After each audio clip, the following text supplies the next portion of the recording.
Damn it.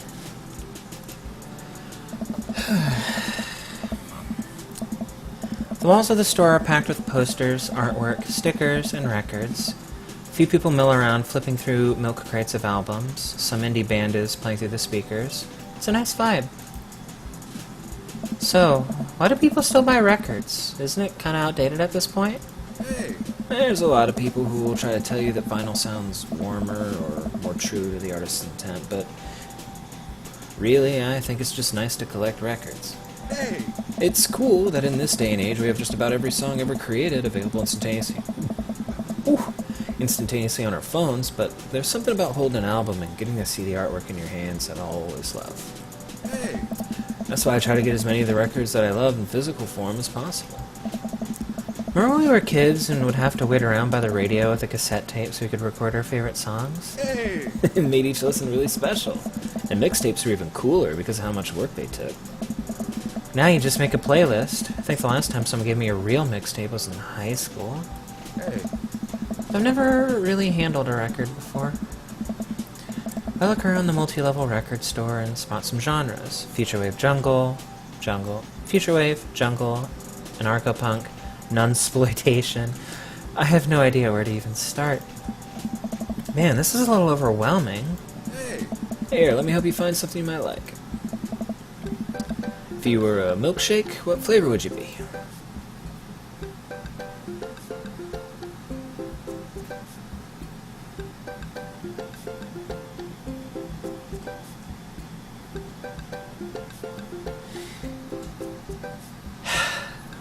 Alright.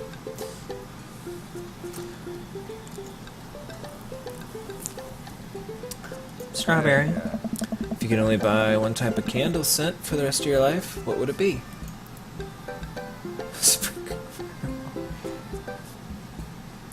Knowing me, it would be Power Violence Cherry Blossom. Hey! What's your favorite ambient sound? Also the bone chorus. It's fucking rain, man. What's your dream vacation spot? Sunlight Volcano. In Ibiza. Probably starting a new life in the Baltics, TBH. What's your deepest, darkest fear?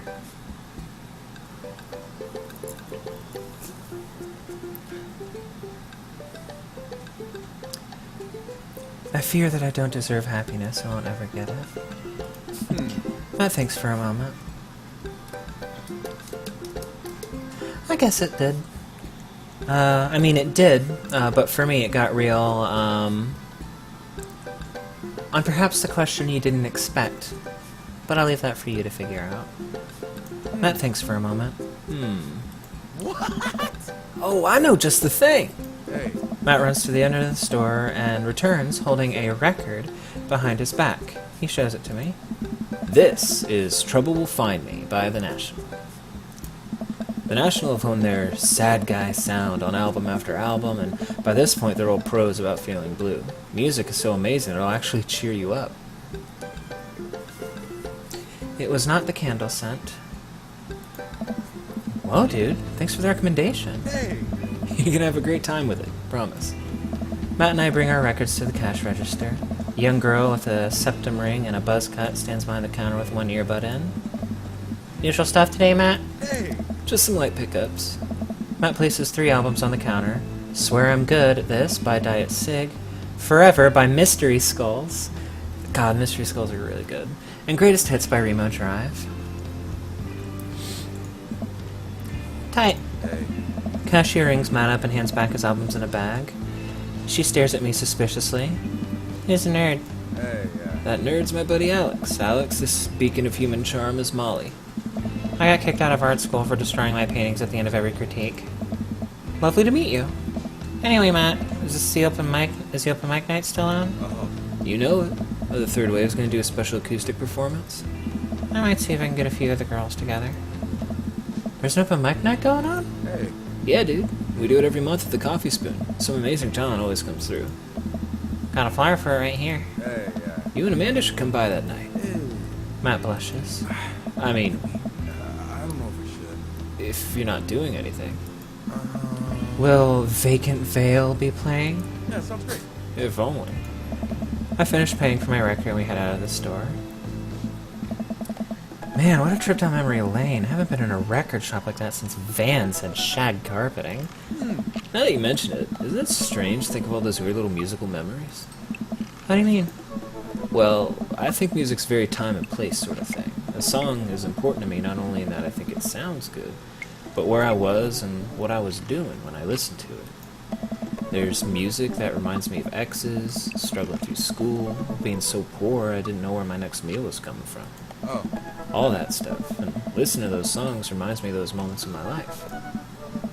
Yeah, now that I think of it, even the pop concert Amanda made me take her to is special to me. I mean, I'm not really a fan of the band, but hearing their songs on the radio reminds me of how young and excited Amanda was. oh, And then that even reminds me of a younger me going to see my favorite bands in concert with all my friends. We would always go to my friend Cynthia Chapman's house beforehand and smoke pot in her basement like we were so slick. Her parents definitely knew what we were doing. Wait, when was the last time you smoked pot? Matt stops and thinks for a moment. It's been decades. Dude, me too. Where do you even get pot now? Is that even what the kids call it these days? I don't know. hey, But I bet I could find out. You want to get high and listen to our new records? Yeah, why not? Matt pulls out his phone and starts texting. oh, After a few minutes, he looks up and smiles at me. hey, Ah, Molly's got a hookup. Says to meet in an alley near the coffee shop. hey.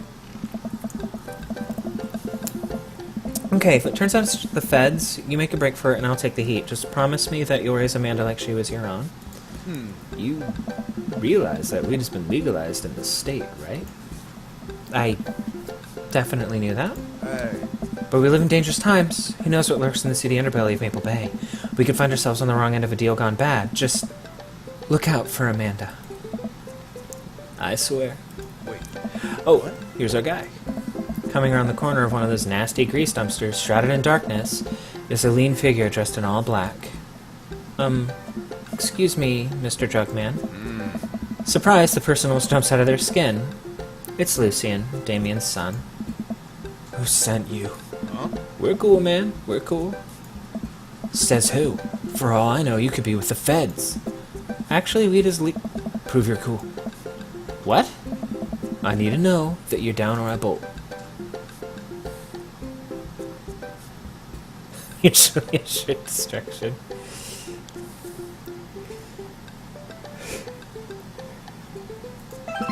Look, man, we're trying to buy drugs from you. We know you sell drugs. You have dirt on us, we have dirt on you.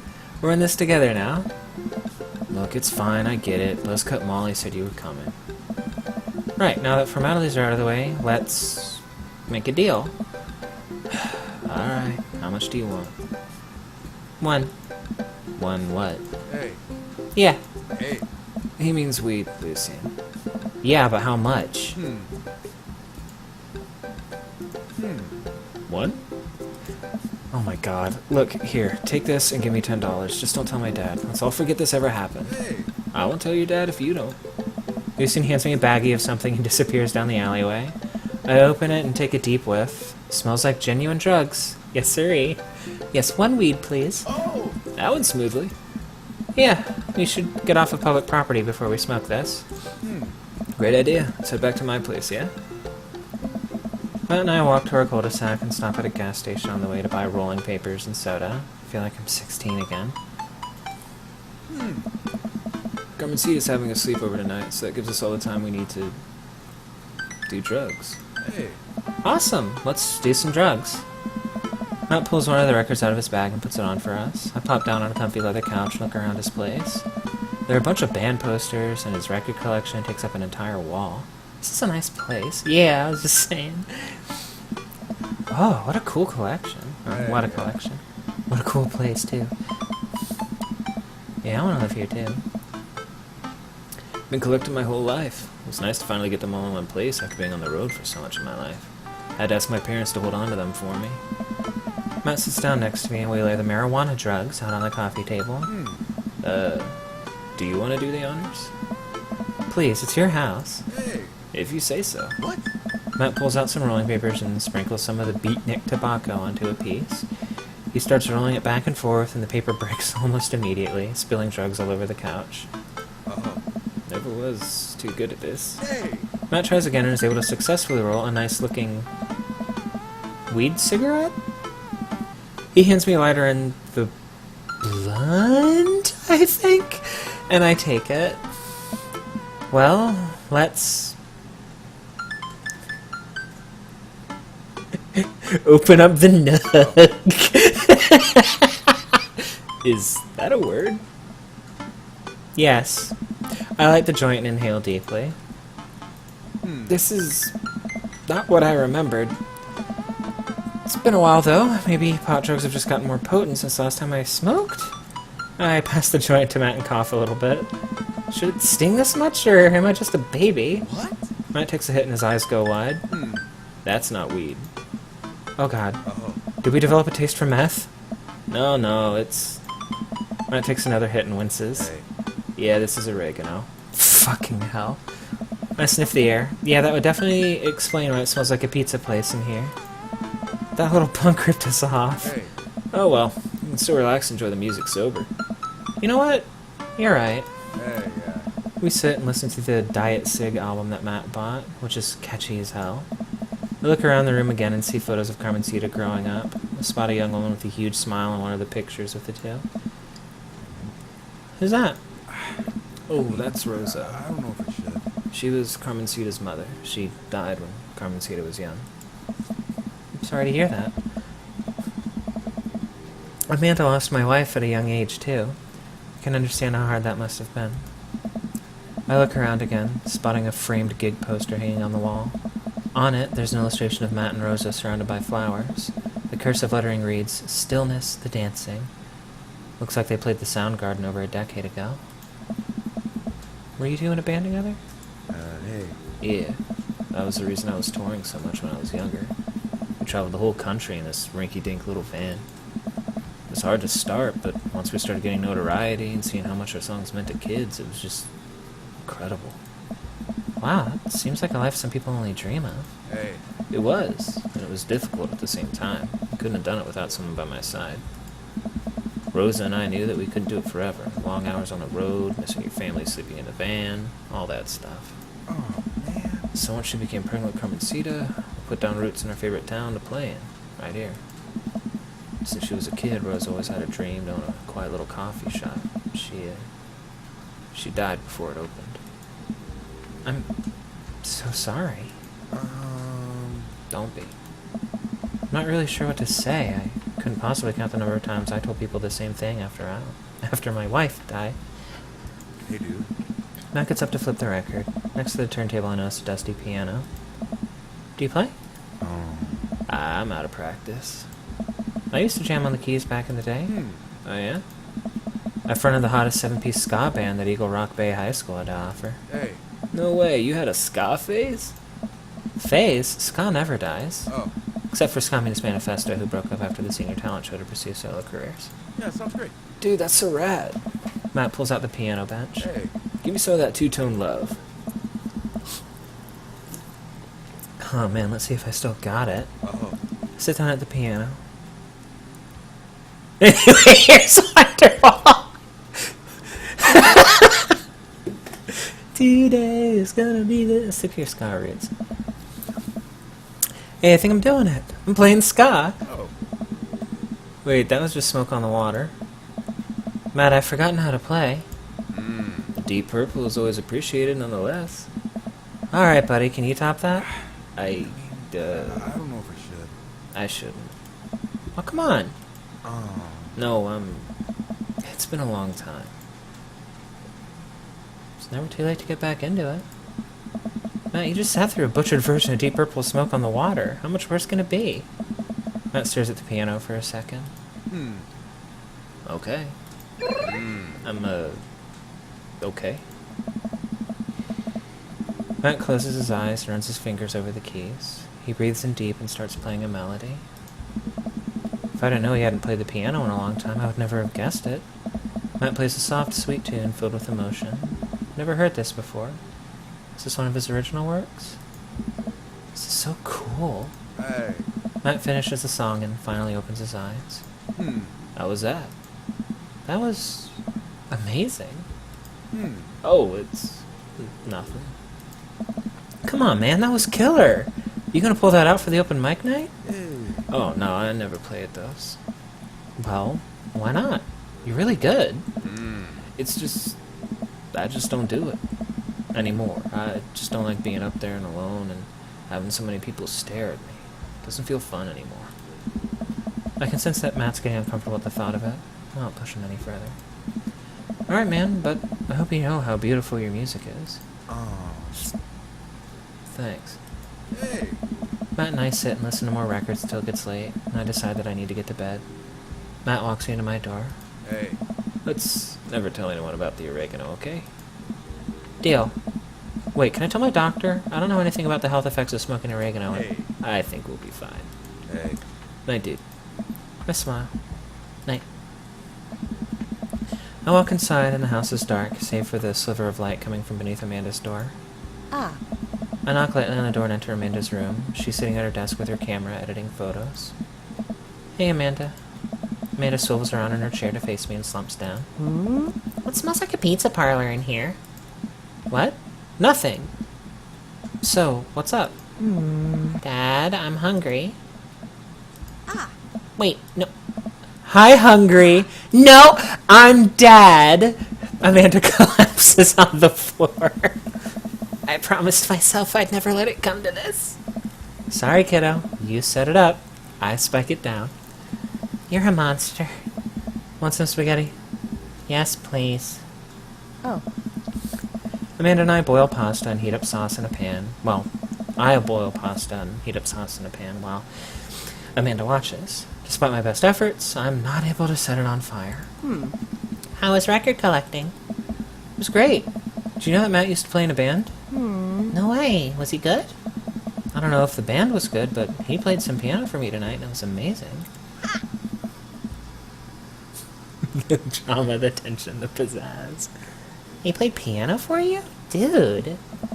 Yeah, I brought it up that he should play at the open mic night that's happening in his coffee shop, but he got kind of weird about it. Hey, I saw a flyer for that. We should go. It's not too late to start a father-daughter punk band and play a couple tunes there. Yeah, let me break out my glockenspiel. I think I only know hot cross buns, but we can work off of the chord progression. Maid and I have a nice dinner before she goes back to her room to do photography stuff. I end up watching True Life. I'm a house hunter. They're staging an intervention for the house hunter, who's crying uncontrollably over the color of the walls.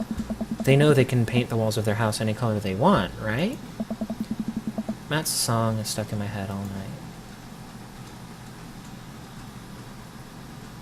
Alright.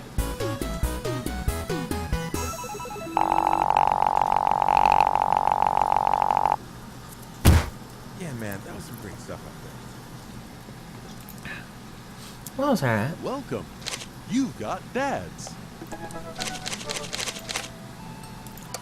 Time for Hugo.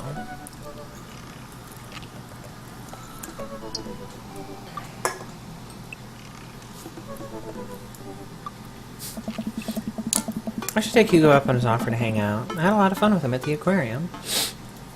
I type out a message to him on Dadbook. Hey, still on a cheese board? Hugo responds within a few minutes. Colin is still being a humongous shithead. He won't stop sending the same picture of Jackie Chan in a mesh shirt to the printer, and it's a nice picture, but it's wasting all my paper. Oops, sorry, meant that for another teacher. But seriously, he is insufferable. There's pictures of Jackie Chan everywhere. I type back.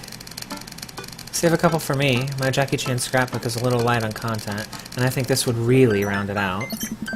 Ha! Let me get back to you after class ends. I stand up from the computer and stretch. Well, there's only one thing to do now. Dad nap. I hop on the couch and turn on some Antiques Road Warrior for background noise. I got this ornate cabinet from a yard sale for $5 in 1982. To be told that it once belonged to a Confederate general is a huge surprise. This'll feed my tribe for weeks. I really like the way the appraiser's voice echoes through the mouthpiece of his leather armor and bondage gear. Maybe this is that ASMR thing Amanda keeps telling me about. I drift off to sleep. I'm jolted awake by a Dadbook message from Hugo. Hey, sorry about that. Colin's in the principal's office now. He says he knows Jackie Chan personally, and that Jackie won't be happy to hear this. I get off work in a little while, and I continue to be very serious about the cheese boards. I fumble out a reply. Yeah, so am I. Hugo and I work out the details, and I'm all set to meet him in a few hours. Amanda walks in the door just as I'm about to leave. What's up, Buttercup? Just getting home from school? Where are you going? Oh, I have a meeting with the board. The board? A cheese board is what I meant. I'm getting cheese with your teacher. Will you be able to fend for yourself until dinner time? Yeah, I'll live, but only if you can talk him into going easy on me for the final. Sorry, buddy. Ball's in your court. What's in my court, you ask? Just a variety of delicious cheeses, meats, and their accompanying crackers. Maybe some olives. A little bit of fig jam. Yes, I get it. You're excited about the cheese. Sweetie, you'll get it one day. But now I gotta go see a man about some Inchigo. Please leave. I walk into a quaint French diner, and Hugo waves me down to a booth in the corner. He looks pretty tired. Long day? Every day's a long day when you teach middle schoolers. Colin started a gambling ring. The pictures of Jackie Chan were just a cover. He's bartering in those little rubber band bracelets that are also shapes. Is that the one that parents think means sex stuff? Those ones, yeah. But the reports are just the sensationalist news media capitalizing on the fears of suburban parents, as usual. Cheese is good. At least I hope. Yikes. Right now, I'm very ready for some fine wine and some delicious cheese. The waitress stops by and takes our order for the biggest cheese plate you have. For the love of God, just please put the cheese in my mouth, and recommends us some wine. Do you two want a scorecard for trivia? There's trivia? Yep, we're starting in a few minutes. Pretty much everyone here is playing. Oh, we'd love to play. Right, Alex? Yeah, sure. The waitress hands us a scorecard and a few pencils before leaving. I might not be much help here. I'm not very good at being smart, I guess. Ah, come on, I doubt it'll be too hard. Alex! I turn to see Matt and Brian here with their daughters, looking like they're ready for trivia. They come up to our table to greet us. Hey guys, you all here for the old question and answers game? Hey, Yep. We come here every week, but Brian and Daisy carry the team. Carmen Cid and I are just here for the cheese. Provolone 2, Lost in New York, have been reigning champions for the last month. Man, Brian's great at trivia too? That raises the stakes. Great name though. Solid team name. That's Carmen Cida's claim to fame. It hurts me how good I am at puns. Like father, like daughter. hey, dude. You guys gonna try and give us a run for our money? We'll see what we can do. We'll destroy you. We're just here for the cheese too. Listen, trivia's great, but we all know the real trivia championships are the cheeses we ate along the way. I don't know if that's how the phrase works, but I understand and appreciate the sentiment. Oh, We'll have to think of a good team name, but I think this will be fun. Good luck. Brian, Matt, and their daughters head back to their table. Well, I guess we need a name. Got any good ideas? Easy breezy beautiful. I've already like it's 1999. Real Munsters and Craigslist Swiss connections. I have to go with Real Munsters. Real Munsters. That'll do just nicely. The waitress comes by with our cheese board and we revel in its glory. Already I can see a piece of cheddar with my name on it. I pair it with some strawberry preserves and slide into dairy-induced ecstasy. There's such a fine variety of cheese and charcuterie that I'm positively overwhelmed. Quick dip into the seasoned nuts, a slice of savory yet salty Gouda, perhaps a focaccia crisp topped with honey and goat cheese. I'm so happy. Hugo raises his glass at me. Cheers to cheese. Hey, hey! Middle-aged man in a backwards baseball cap, sunglasses, and cargo shorts jogs out of the back with the frenetic energy of a radio DJ. Everybody ready for some trivia? The restaurant cheers. Oh man, looks like everyone's really into this. That's what I like to hear. For those of you who don't know me, I'm Quizmaster Quinn. My actual name's Richard, I just like alliteration. More cheers. I see some of you brought your children here tonight. That's cool. My children won't speak to me. I'm just joking around. Classic Quizmaster Quinn humor. It's actually my wife that won't speak to me. She doesn't want the kids. Let's get into some questions. The first category is literature. Excellent. You know who loved literature? My dead father. I looked up to him so much. That's the good stuff. More jokes. Classic Quizmaster quips. Just trying to keep it light here, folks. Just like I thought my wife was the light of my life. Hugo, you got this literature stuff, right? Ah, Does Franz Kafka have an irrational fear of one day waking up as a large, grotesque insect-like creature? Yes? This is the continent that encompasses the realms of Gondor, Rohan, Mordor, and Lothlorien. Other notable sites include Isengard, the Mirkwood, and Rivendell. What is the Elvish name for this continent? Wrong answer. Arenal. Well, darn. Who was the writer that created Tarzan and John Carter of Mars? I don't know this one, like I don't know the last one, apparently. But I definitely know that I don't know this one. Wrongo. Edmond Dantes is better known as this man. Correct. Hey, I got that one! Endor is a planet in Star Wars.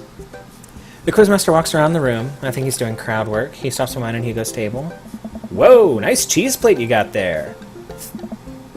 Thank you? How's that cheese tasting, big guy? Good.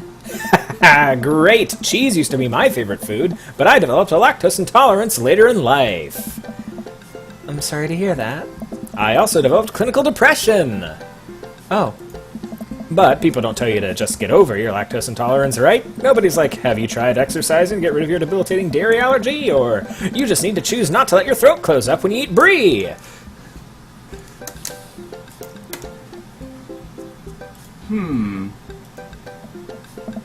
Anything? Does that scan? I'm trying to workshop my routine here. Quizmaster Quinn wanders off to another table. Who wants to start the next round? More cheers from the audience. The next round is cinema. Oh man, I love movies. Sometimes I'll retreat into them for days on end, because obsessing over a fictional universe is easier than engaging with my real emotions and problems. Frodo Baggins, am I right? Is he okay? oh. I think it's just his character. I hope. How's your cinema? Ah, Spotty. I don't know a lot about movies, but if there are any questions about bad horror movies, I can be of service.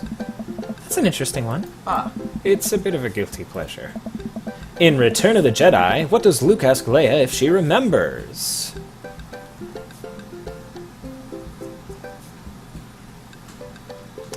You know, this fucking sucks because I love Star Wars, where this one exact bit of dialogue escapes me. Fucking shit. Correct.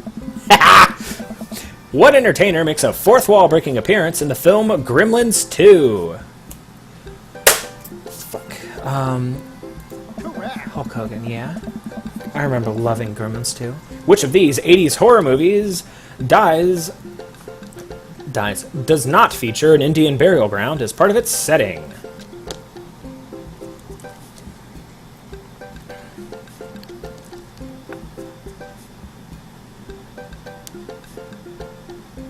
Correct. Seems like we're doing pretty well, but we're neck and neck with Brian and Matt's team. Those guys are pros. I look over to their table and give them a friendly but competitive nod. I lock eyes with Brian. He gets a much sterner nod. And the next category is wrestling. I'm glad you think I'm good at this. They just happen to ask questions about movies that I know about. Okay, we're totally boned. Hugo grabs my arm. Oh. Wait, I got this. Huh? Man, you know who I would want to wrestle with? Literally anyone. I crave human interaction. Please, put me in a chokehold. Well, thanks. I'm glad it makes me look super cool that I'm a huge nerd. Please, it has been so long since I've been held. I can only process my emotions by making jokes out of them. Let's start the quiz! Remember that this is the lightning round. The first people to answer get the points. I look over to Hugo. He's focused. He's in it to win it. Question 1. This was the original name of Stone Cold Steve Austin in his debut for the WWE. Hugo's hand shoots up. Yes, the enthusiastic one over there. Steve Austin debuted as the Ringmaster. That is correct. Points to Real Munsters. Next question. This city was the location for the first ever WrestleMania. Hugo's hand shoots up again. Yes, the one who looks like he has known the answer for his entire life. The first WrestleMania was held in New York. New York at Madison Square Garden in 1985. Another correct answer for Real Munsters. Hugo's destroying these questions. He's so passionate about this. I've never seen him act like this before. It's honestly kind of hot. Ooh, a tough one. This title match went down in history as the shortest match at WrestleMania to date. Hugo jumps up, more excited than I've ever seen him. Chavo versus Kane. Oh, sorry, bucko, but that is incorrect. The answer is actually Daniel Bryan versus Sheamus at WrestleMania 28. No, that's absolutely wrong. The real record is Chavo Guerrero versus Kane, WrestleMania 24, March 30th, 2008. Kane took down Chavo with one choke slam and pinned him for the 3 count. I will not stand for this travesty. Hey, man, I'm just reading from the card here. I don't actually write these. Well, you're still wrong. What are you, my ex-wife? The crowd erupts in laughter. Hugo blushes. He retreats back into his chair. Fine. Wow, Hugo seemed really fired up about that. Where did he get this encyclopedic knowledge of wrestling? How do you know so much about wrestling? I don't know. Oh, you just pick stuff up. That sounds suspect, but it seems like he doesn't want to talk about it. I turn my attention back to the Quizmaster. All right. Looks like we're down to the final category, and it's a close one between Provolone 2, Austin, New York, Brian and Matt high five. and Real Munsters. Hugo and I high five. We look over to Brian and Matt, Carmencita and Daisy all playfully give us thumbs down and stick their tongues out. I eat a big chunk of cheddar without breaking eye contact to show them just how serious I am. The final category is Cool Animals. Animals, huh? I never could take care of another living thing. Hell, I can barely take care of myself. I'm falling apart. Anyway, here's the questions. The Canary Islands were named after what kind of animal?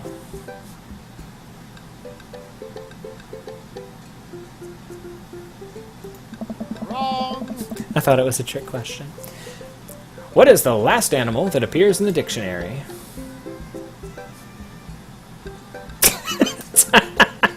I have to click on this just because it's so specific. Correct. What mammal has the thickest concentration of fur in nature? Correctamundo. All right, I'm just going to come around and collect your scorecards, and we'll see who came out on top. Remember, the winning team gets a $25 gift card to Phil's Auto Care. If you need a car part, Phil's will fulfill all your needs. Everyone oohs and ahs. Yeah, Zonky. God, I want that gift card. The Quizmaster goes into the back to tally up the score. I pick at what's left of our cheese plate. There's a bit of brie here that tastes absolutely divine on a cracker with a little bit of honey and dried apricot. Hey. So, what are your plans after our big win? I'll probably retire. Take Amanda somewhere tropical. Drink something out of a coconut. Always wanted to do that. What about you? Probably take my weddings to Colin's gambling ring, bet it all on black. Walk out of there with more rubber bands in the shape of animals than I know what to do with. Bold, but I like your style. Hey. You want the last piece of Favarti? Nah, that's all you. You definitely earned it. After a couple of minutes, the Quizmaster jogs back into the room. Everyone immediately quiets down, waiting with bated breath for the results. Who will win the coveted gift card? I really hope it's us. Hey, everybody! We've had a great night, lots of goofs, lots of laughs, a little bit of light crying in the back, but that's neither here nor there. It was a close game, but the winner of tonight's trivia contest is Ah, real monsters! Come on down and get your gift card for Phil's Auto Care, where Phil Nominal Service is... God, I can't do this anymore. Please just take the gift card. I motion for Hugo to go get the gift card, and he shyly slinks out of the booth to grab it. He pauses for a moment and gives the Quizmaster a hug with a few pats on the back. Quizmaster sobs, just a little. Hugo makes a victory lap back to our table and gives me a high five. Ah, Real Monsters is unstoppable. Ah, Real Monsters is great. May our Real Monsters reign for 1,000 years. Hey, great work, guys. You guys did awesome.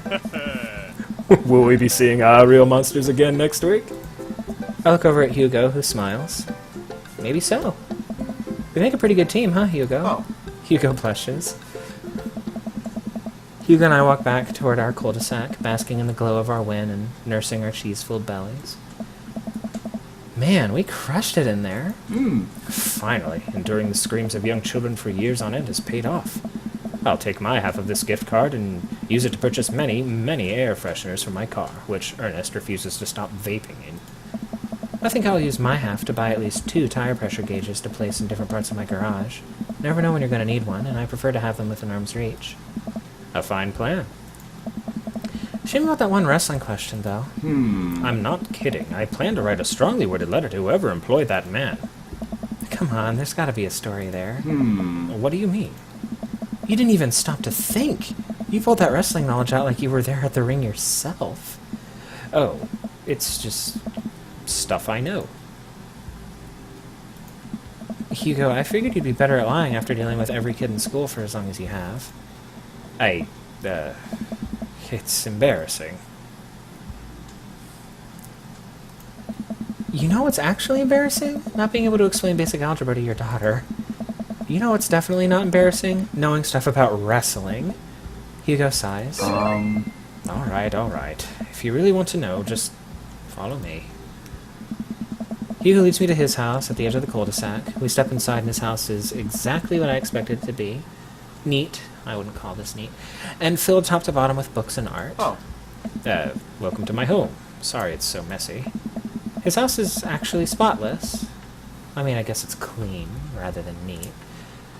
I follow him down a hallway. What are we doing?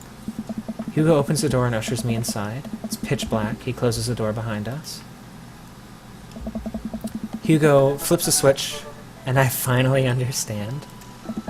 Curio cabinets packed with in-box wrestling action figures line the walls, along with posters, cardboard cutouts, and every piece of wrestling memorabilia imaginable. A giant widescreen TV sits on a decked-out media stand. I'm speechless. I look over at Hugo, who's hovering by the door, doing everything to avoid eye contact. I don't know. This is really embarrassing. This is the coolest thing I've ever seen. Are you kidding? Look at all this stuff! This must have taken you forever to collect! Can I touch this? Go ahead. I pick up one of his replica championship belts and toss it over my shoulder. Do you smell what I'm cooking? Oh. I think the line is... It's meatballs. Sorry, I don't watch a lot of wrestling. I just think it's so cool how passionate you are about this. Yeah, I really, really like wrestling. He's blushing so hard right now. Hugo, you bought the wrong kind of pizza rolls again. Looks like Ernest just got home. He's yelling in from the hallway. I can see Hugo immediately deflate. I told you those pizza rolls have less sodium. I just want you to be healthy, son. Ernest comes into Hugo's wrestling room and looks around and with disgust. He notices me and scoffs. Thought nobody was allowed in your precious wrestling room. I never said that. I said you're not allowed to take the action figures out of their boxes and pose them so that they're having sex with each other. Ernest gets flustered. Yeah, well, whatever. I'm gonna go throw eggs at stuff. Have fun with your stupid wrestling crap. Ernest leaves, then a moment later pops his head back in the room. And your stupid friend. Ernest storms back out of the room. I hear a door slam. I agree, rival. Passionate interests are super hot. Ernest storms back out of the room. I hear a door slam. Hugo wearily runs his hand through his hair. Sorry about him, and sorry that I have to keep apologizing about him. He's Just going through a phase, I guess. I try so hard to impress him, but it's obvious that no matter what I do, he hates me. Ernest has a thing against authority figures, and you don't get much more authoritative than a teacher dad. My ex, he gets to be the fun weekend dad, and I'm just Hugo, who makes Ernest eat his vegetables and turn in his homework on time. Hey, you love him and you're looking out for his best interests. Take it from one dad to another. Someday he'll come to appreciate you. Maybe not someday soon, but someday. I hope so. Oh, Thanks for letting me vent. Hugo glances at his watch. hey. I suppose it's getting kind of late. Let's do trivia again sometime soon. I would absolutely love to. I start to leave. And hey, thanks for showing me your wrestling stuff. Maybe you can tell me some more about it next time. Hugo smiles. That would be amazing. I'll catch you around. It only takes me a minute to walk back home. Amanda's sitting on the couch reading a book about female photographers. Wow, I thought you didn't like reading. Oh. I don't. This book is all pictures. Ugh. And even then, my patience is being tried. Dad. Did you get to eat all the cheese your little heart desired? I am a happy little cheese monster. But I made sure to leave room for dinner. Who wants breakfast for dinner? All right. Hash browns! Okay. Toast dipped in egg! Alright. Blueberry pancakes! Well, only if you'll help me make them. You know I'm the world's best blueberry sprinkler, and also totally amazing at heating up the maple syrup in the microwave. Now, tell me all about that cheese board. Amanda and I spend the evening cooking an elaborate breakfast with everything we can find inside of the fridge. I tell her all about the trivia, but leave out the parts about Hugo being into wrestling. I figure she'd probably find some nefarious way to use that information for a better grade.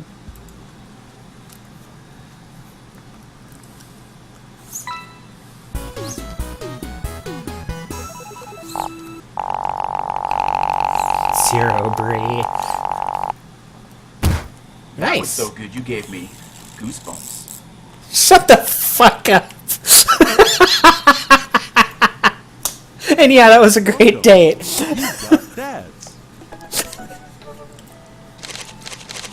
Alright, let's go. He said that was so good it gave me goosebumps. Hey, Daisy and I are going fishing tomorrow. Are you in or out? Oh, I have a message from Brian. Oh no. I've been dreading this day. I accidentally boasted about my abilities as a fisherman to Brian, and now he's challenging me to another dad-off. I've been doing my fishing research online, but I'm nowhere close to being an expert. Still, though, I have to accept. I type back to Brian. Sounds great, man. Super excited to catch all those fish. And my lawn could use another good mowing. That'll show him. Brian responds back, letting me know that tomorrow he'll pick us up at an hour I had previously forgotten existed. Man, that's gonna be a rough start. Amanda? Amanda comes to the room from the kitchen, eating a cheese stick by biting it off piece by piece like some kind of monster. I didn't raise you like that. Huh? What? It's called string cheese, not chompy cheese, for a reason, Amanda. Ugh. Did you just call me in here to criticize my controversial string cheese eating technique or what? No, Amanda, we have to go fishing tomorrow. Well, you have to go fishing. I get to play with Brian's dog. How do I become a master of fishing overnight? You went fishing in the Girl Scouts, didn't you? Nope, my stint in the Scouts was brief and purely transactional. I thought I could get free cookies, but I didn't know that I had to, like, be outside and tie knots and stuff. But I have to beat Brian. Dad, let me tell you a story. Do you remember last summer how I applied for a job at that coffee shop across town? Give me a refresher. During the interview, they asked me if I knew how to work an espresso machine, and I really wanted the job, so I lied and said yes. On that first morning, there was a line out the door, and within half an hour, I severely burned my hand, and they told me to go home and never come back. I saw the scar from that. Of course I remember. What does that have to do with fishing? The burn is a metaphor, Dad. I don't get it. You can lead a horse to water. What do horses have to do with fish? And burns? Huh? Dad, please. I don't get your obsession with competing against Brian. You wouldn't understand. It's a dad thing. Please try explaining it to me. Okay, Brian's just... He just thinks he's so much better than me, and he purposefully reminds me of that whenever he can. It's like he has to one-up me. I have to beat him at his own game. Is that what you think is happening here? No, Amanda. Okay, I know that's what's happening. Alright, Pops. We should both be getting some sleep. See you in the morning? Night, Panda. I brush my teeth and throw on some pajamas. I climb into bed, set my alarm, and close my eyes. Okay. Sleep.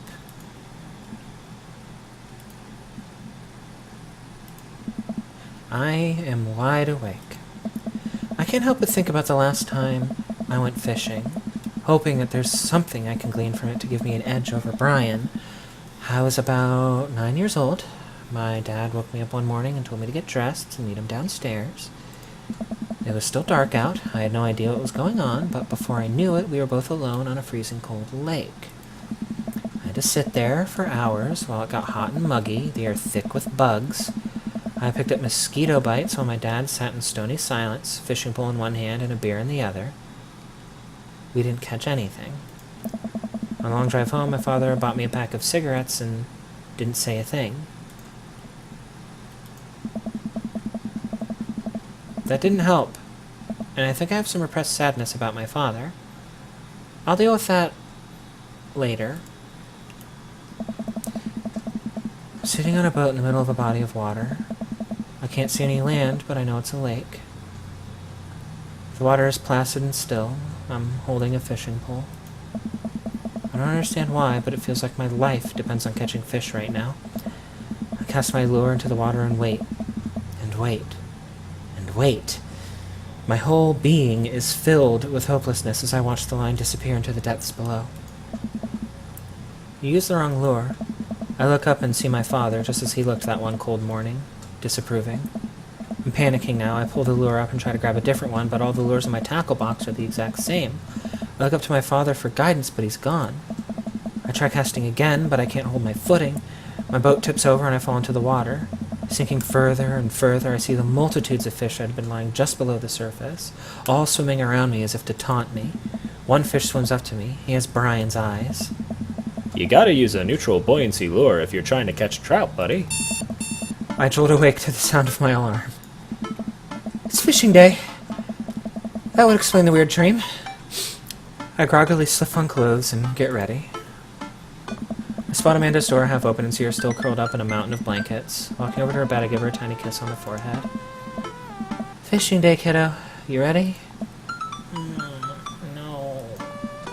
Well, you gotta get up. I can't do this without you. Also, stop sleeping in your clothes. Amanda pulls her comforter over her head. Never. Amanda. Oh, get up. In a minute. Alright, Brian should be here in 20, so you better not just go back to sleep. Amanda sticks her hand through the blanket to wave me away. I leave her room and make myself some coffee, and another cup with lots of cream and sugar for Amanda, whenever she gets up. Amanda eventually wanders in and chugs her coffee while I do word jumbles. I hear the doorbell. That must be Brian. Still rubbing our eyes, we walk outside to see Brian. He's decked out in fishing gear. Daisy's falling asleep next to him.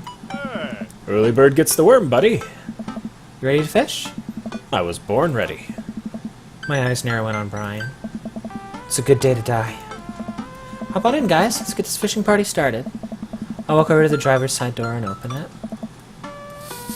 Brian's dog immediately hops to the driver's seat, wagging his tail furiously. Can I see your license, sir? Maxwell, let Alex sit. Maxwell obediently hops into the back to cuddle with Daisy. Amanda settles in next to Maxwell and Daisy and immediately falls asleep. You ready for an adventure? I'm ready for glory. I struggle to stay awake as we drive to the outskirts of town. Country music plays quietly from the radio as I watch trees pass by. So, where exactly are we headed? It's about an hour north of here, a little spot I've been going to since I was a kid. My dad used to take me there all the time. I don't think anybody else knows about it. I brought everything we need so that we can catch some trout, have a nice little fire, and enjoy the nature. My fishing pole's in the shop, getting it tuned up.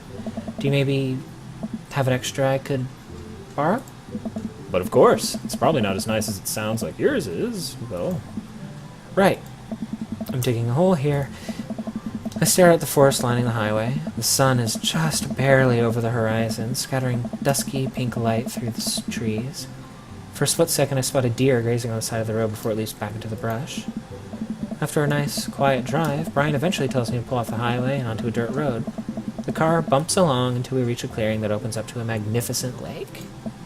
Well, here we are. I step out of the car and help Brian unload our gear as Maxwell runs around us, barking. The kids wake up and wander to the shore, where Daisy tries to teach Amanda how to skip rocks. Brian and I carry the tackle boxes and cooler down to the edge of the lake, where he has a canoe waiting.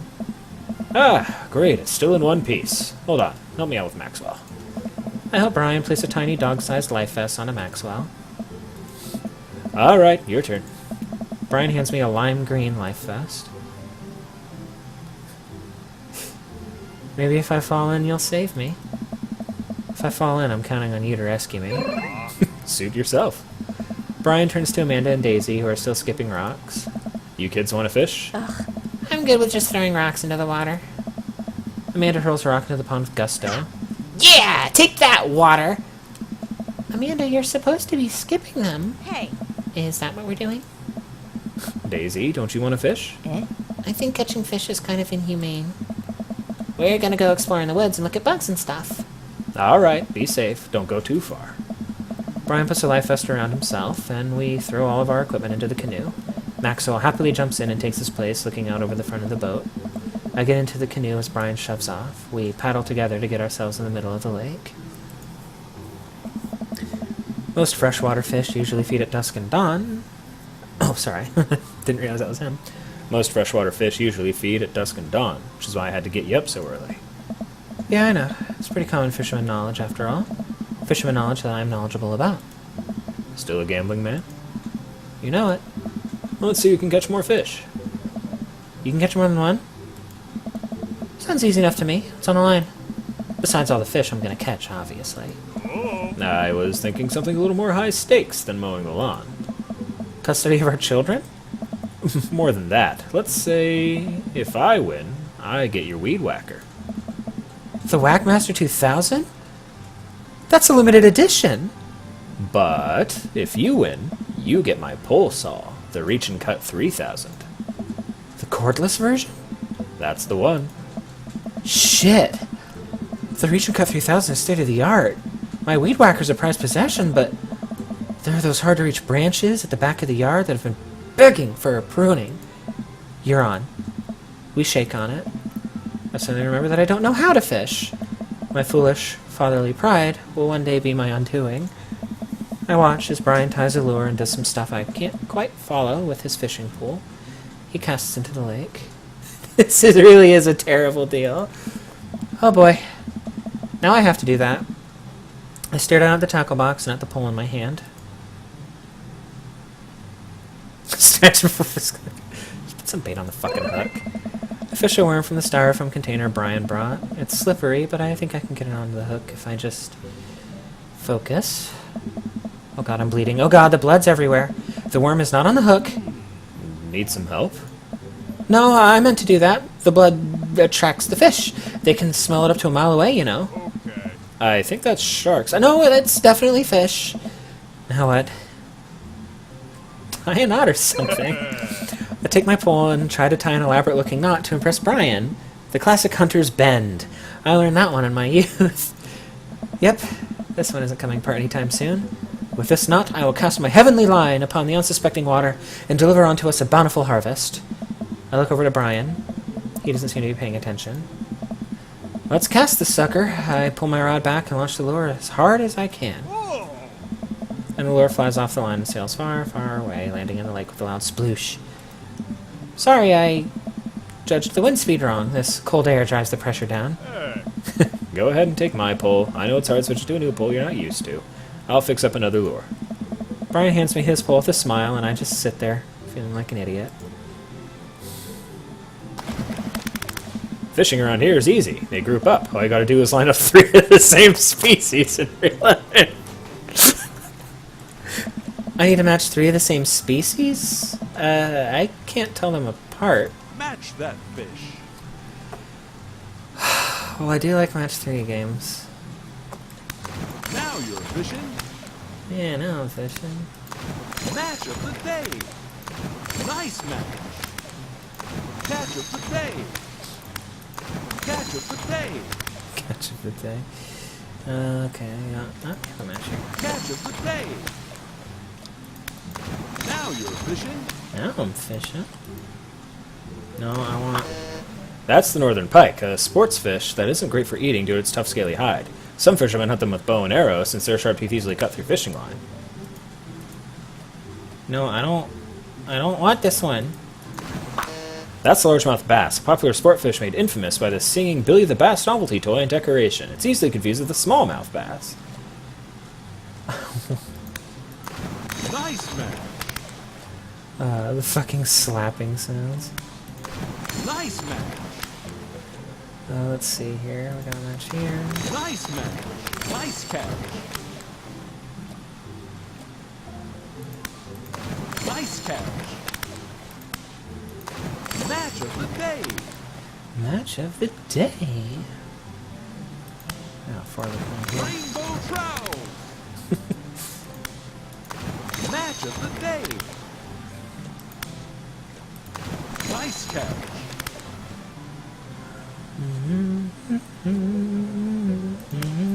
Catch of the day. Match of the day. Catch of the day. Catch of the day. Nice catch. Match of the day. Now you're fishing. What happens if I do this? Okay, so I do need to match that. That's the walleye. They typically feed at dusk or dawn, or during rough weather, and have better whatever. Good work. Catch of the day, 820 out of 2,000. Now I'm fishing with portals. Alright, well that was fun. Wow, this is way tougher than I thought. I look over to Brian, who's smiling and obviously enjoying his time out here on the lake. I will crush him. Suddenly the fishing pole jumps in my hand. I reflexively tug upwards. I think I got something big. The tip of the pole dips down repeatedly and the line starts to run. Reel it in! I finally get the fish right up next to the boat. It's a long, beautiful rainbow trout. Brian hands me a net. It's all yours. I lean down and notice that my hands are shaking with excitement. This fish is bigger than all the ones Brian's caught. That pole saw is mine. The entire canoe tips over with me. I find myself sinking into the lake. I should have taken the life vest. All of a sudden, I'm embraced under the water and pulled into Brian's arms. I'm finally dragged upwards, sputtering water. All of our gear floats on the surface. Maxwell doggy paddles around us in circles, having a great time. I don't know. You alright? Does that count as one? Well, seeing as all of our fish are now swimming safely back in the lake, I guess so. Brian laughs. Let's get you to shore. Brian and I flip the canoe back over and fill it with our now soaking wet gear. We row back to the shore with Maxwell in tow. Once we get to the beach, Maxwell darts off into the woods. Brian takes off his shirt. Dots of lake water glisten in the sun across his strong back. Man, all that general contracting must have built that guy like an ox. I hope he doesn't notice me staring. I'm gonna get a fire going so we can dry off. Wanna hand me yours? Yes, okay. I reluctantly take off my own shirt and toss it to Brian. Suddenly wish I'd done more sit-ups in my life. Or any sit-ups at all, really. Another thing you've bested me in, stupid sexy Brian. Might as well fry that shirt up. Seems like it's the only lunch we'll have. The day's young. We can fish from the shore. Once Brian gets the fire going, I sit and try and dry off my pants. Brian sets up a couple lures out by the water's edge. We're probably gonna have to put the kibosh on the competition for now. Till another day. My stomach growls. You hungry? Oh, I'm fine. Brian reaches into his cargo shorts and pulls out a few granola bars. I have a small child. I am flushed with snacks. Brian joins me by the fire and I accept the cargo short granola. And now, we're back to waiting. Where'd the girls get off to? Shouldn't they be back by now? I wouldn't worry about it too much. They're a couple of smart kids. That's what I'm worried about. They're too smart. They've probably established a small rural government by this point and installed themselves as leaders. Take a look around at the sun cresting the tree line, casting the entire lake in a warm, golden glow. The forest seems to be coming alive now. Birds chirp in the distance. Wow, Nature's beautiful. Mosquito bites me. I slap my neck and curse. Nature sucks. Here you go, bud. Brian hands me a bottle of bug spray. I begrudgingly take it and douse myself. I always hated how this stuff smells. Really? I always kind of liked it. Reminds me of being outside. Maybe you and I have different sentiments on the outdoors. Maxwell comes bounding up to me, a huge stick in his mouth. He drops it at my feet and looks at me expectantly.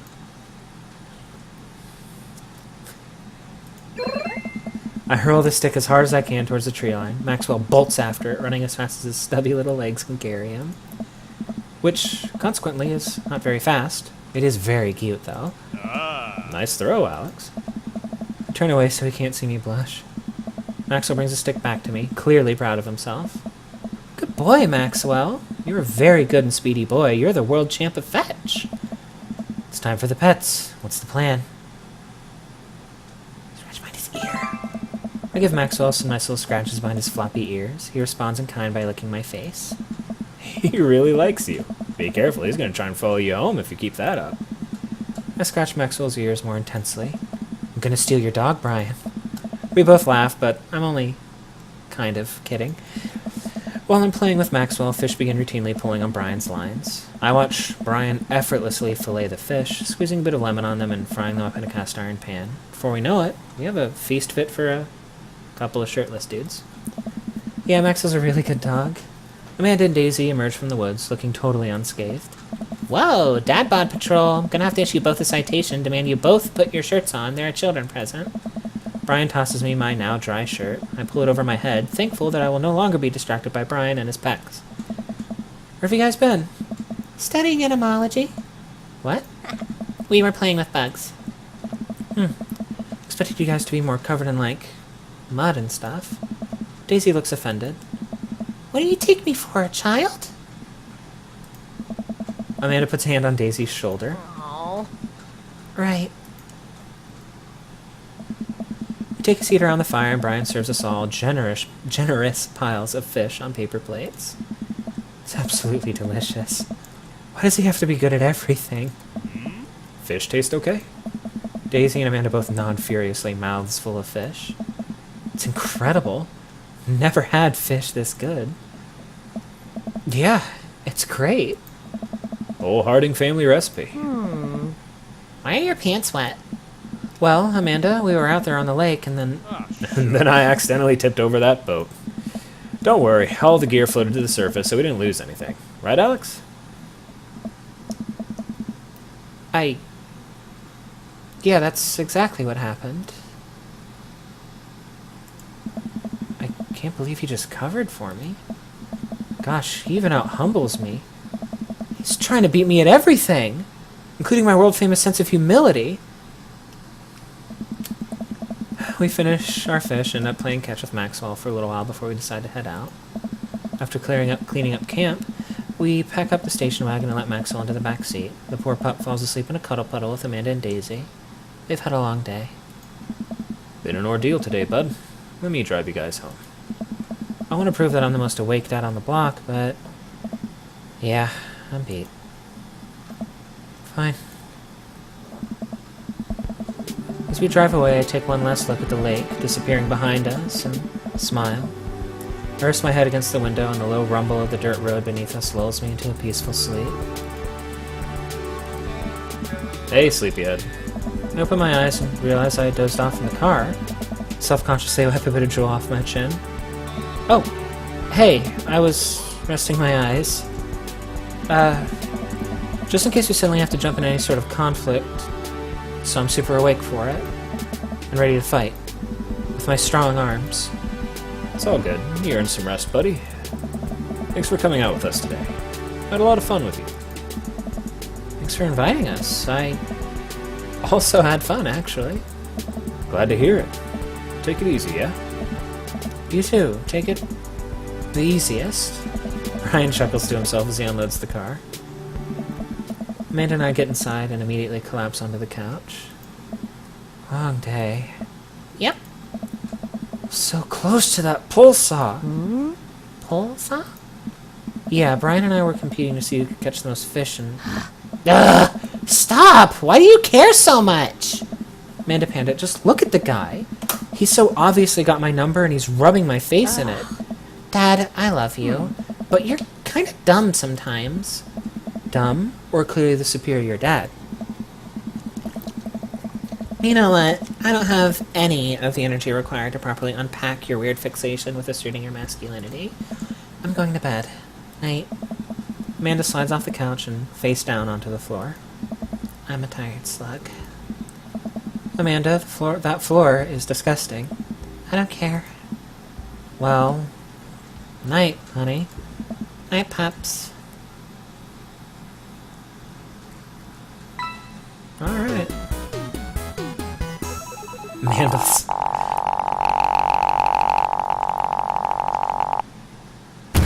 You know what? Let me mow your lawn this weekend. That was a really cute date. Welcome.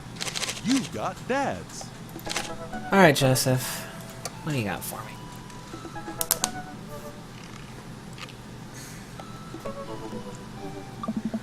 It's been a long day of clipping coupons. Looks like there's a sale on boxed brownie mix. That reminds me, what about Joseph's up to? I should see if he wants to hang out. Or if he wants to go to the store with me and use these coupons. Looks like he's online. Hey, Joseph. Wanna hang? Takes a moment for Joseph to respond. Alex, I hope you finally recovered from your brownie-induced coma.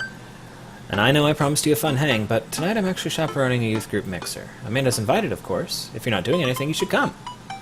Oh, that sounds nice. And be a chaperone with me, because I need the help. Less nice. I think for a moment. I'm a little bummed out, of course. Suppose I just wanted some me and Joseph time. Maybe to get to know him a little better. What the heck, my friend needs my help. I type back. Buddy, if you need me, you got me. Just tell me where I need to be tonight. Joseph lets me know the details. It starts pretty soon, I should get ready. I knock on Amanda's door and peek in. Hey Amanda, about to head out. Where are you off to? You gonna go extreme couponing? I'm actually gonna go chaperone this youth mixer dance thing that's happening at Joseph's church. He says you're invited, but if you don't want to come, I'll cover for you. Ah. You know what? I'm down. Maybe I can make some new friends. It's a good attitude. But I'll have you know that I'm mostly doing this for the potential of free food. Thank you, Amanda. You get 4 daughter points today. Can I trade them in for a daughter lava lamp? Sorry, you only have enough for a daughter spider ring. Or some of those daughter plastic jumpy frogs. I like those things. They try their hardest. It's inspirational. We arrive at the church to find that nobody's there. There are decorations and balloons and banners and everything, but no youths. I'm sorry, can we talk about this banner? Can we talk about this banner for a second? No? Okay. I've been to a couple dances in my life, and not that I want to paint myself as some kind of dance expert, but generally dances require people. And those people need to be dancing. All of a sudden, Joseph jogs up to us. He looks frazzled. You're here. I need your help. Joseph gestures to the hand-painted banner hanging above the church. Alright. It reads, Jesus is cuming. What? Yikes. Well, that's certainly a thing. God made all things, Amanda. Except for the banner. Ernest made that. I genuinely can't tell if he meant that maliciously or if he just can't spell good. You know what God also does? Forgives. He forgives teenagers, and he never, ever breaks their box mods. Are you gonna break Ernest's box mod? No, Amanda, that would be a sin. I think. It's the one right after sloth. Alex, I need your help getting this down before anyone sees it. I can swing that. Amanda, can you help?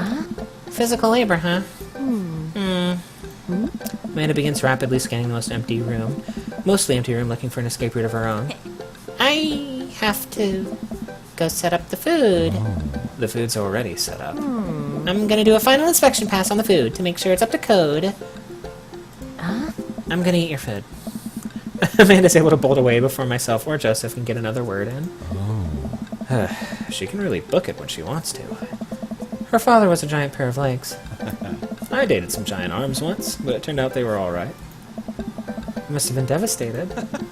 It was Armageddon. No, it's... I get it. Oh.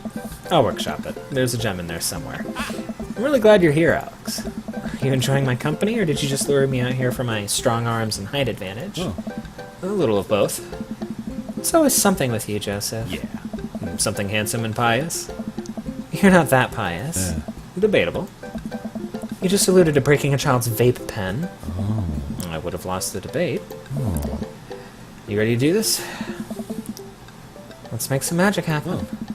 Magic isn't real, Alex. God said that. God was also a bush one time. True. Joseph and I grab a stepladder and walk over to Ernest's banner. Yeah. That turd, Ernest, had one final trick up his sleeve. Looks like this nightmare is stapled and taped 6 ways from Sunday. Any ideas? Oh. What happened to your strong arms and height advantage? Ah, right. I forgot about those. But I realized my oversized dad fingers, they were far too large to get leverage on the tiny staples. Got a hammer I can use to pry these off? Oh. Alex, this is a church. We get a little nervous around hammers. And nails. Oh. I'm kidding. We just don't have a hammer. Oh. But we have to hurry. The youths will be here any moment, and I'll never hear the end of it if we don't fix this. Wait, I have an idea. I run to grab the marker that Ernest used to draw this thing and jump back on the ladder. We can't get it down, but we can send a different message. I only got one shot here. Let's do this right. Jesus is coming. Jesus isn't coming.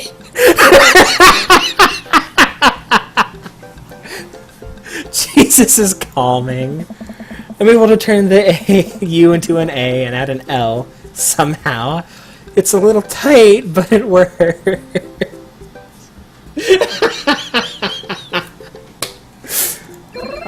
Well, that's true, I guess. Bask in his calming presence, Joseph. Relax. Crisis averted. Let's just hope the youths don't notice. Joseph checks his watch. The DJ should be here by now.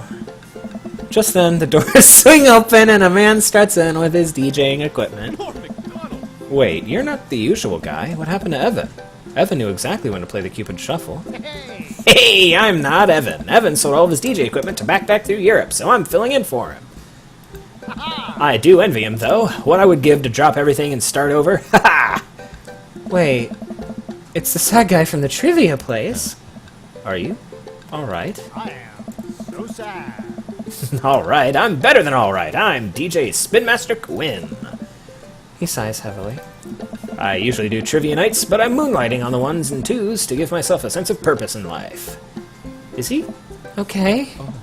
Well, you'll have to do. You have a playlist of fun songs that youths will like that won't inspire impure thoughts or tempt them to the dark side, right? Hey! The DJ thinks for a moment. Believe me, buddy, I got what you need. Yeah. Okay, great. I'll let you get set up. The DJ leaves. Let's keep an eye on this one. It sounded like he was just going to play Creep by Radiohead on repeat. After some time, kids from the community start filing into the dance hall. Some of them seem to notice our sign hack, but they don't seem to care. Most of the kids... group off into tiny clusters, standing in circles and casting sideways glances at other groups of teens. Man, I do not miss being a teenager at social functions. Hey, party people! Everyone in the room turns their attention to the DJ. DJ Spin Master. DJ Spin Master Quinn coming at you with the sound that people want. We're off to a good start. All right. This next tune goes out to all the ladies in the audience. Ladies, let me hear you say yeah! A few half-hearted yeahs echo throughout the crowd. Alright.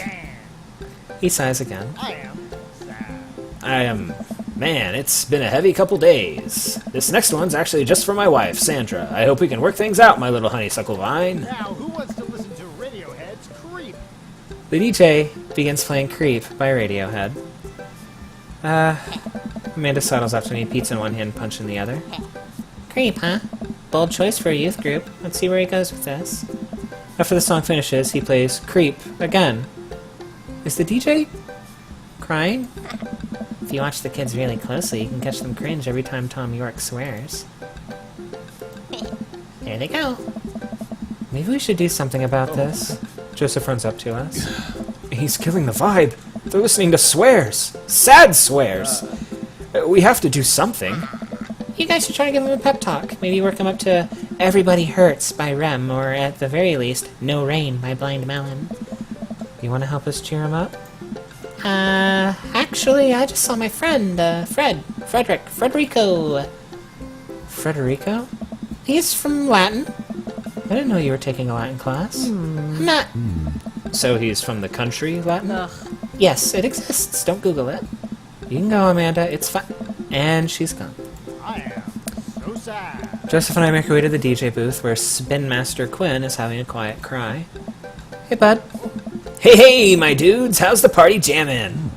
It's, not? Aw, I'm sorry, fellas. Just taking a moment to find my groove.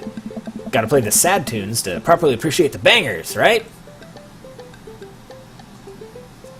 It's like...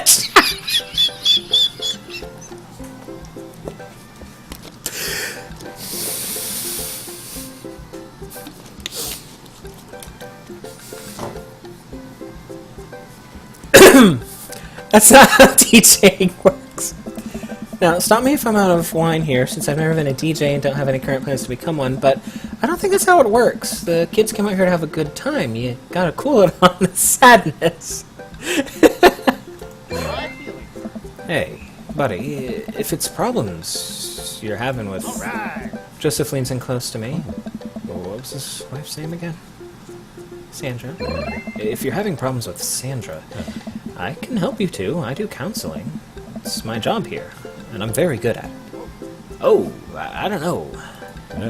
I can tell that you're hurting. Nobody voluntarily listens to that much Radiohead on repeat unless they're really going through some tough times. Trust me, I know. Norm MacDonald! Joseph places a hand on Spin Master Quinn's shoulder, who immediately collapses into Joseph's embrace, crying quietly. There, bud. It's gonna be okay. Thank you. I'll put on some dance hall anthems. You're the best, Spin Master Quinn. With yet another crisis averted, Joseph and I return to the dance floor where Amanda's waiting with an ice cream cone. They have ice cream here. Good work, Amanda. How's it looking out there? Well, for a dance, there's not a whole lot of dancing. Looks like people are starting to bail, though. This is a disaster. Don't be so hard on yourself. This ice cream, top-notch. I'm sorry for dragging you into this, Alex. You and Amanda should just go home. I'm not gonna make you stay here for the train wreck. It's not a disaster. We can still fix this. We can suddenly realize what we have to do. Amanda, get out of here. I don't think you're gonna want to be here for this, or be seen with me after this. What? Oh, God, you're not going to... I throw my car keys to Amanda. I'll get a ride back with Joseph. Just remember me as I am right now, not as what I'm about to become. Amanda nods. Nice knowing you, Pops. She runs out the door. Oh. Joseph, I'm gonna turn it up on the dance floor. With luck, we can get these youths into it as well. Are you in or out? Joseph stares at me. He knows what has to be done as much as I do. Yeah. See you on the other side. See you on the other side. Joseph and I walk out into the dance floor in the middle of the room. The youths all stare at us, unsure of what we're doing.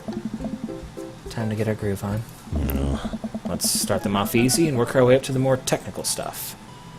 The lawnmower. Alright, let's rip start this baby. I start lawn mowing the dance floor. Joseph seems to respond to that and decides to mow another patch of grass on the dance floor. That's the stuff. I look around. Well, it looks like we've got everyone's attention. Alright, Alex, let's turn up the heat. I pull out the classic, hand behind the head, pointer finger out. I point at and make direct eye contact with several of the youths in the room. I think that makes them feel uncomfortable, but I push past it. Joseph understands. We must water the lawn. We just came off the end of an imaginary drought and the grass is dying. Don't worry, imaginary grass, we got you. I look around to the youths. They're getting into it. Nice work, but we better pick it up or they'll lose interest quick.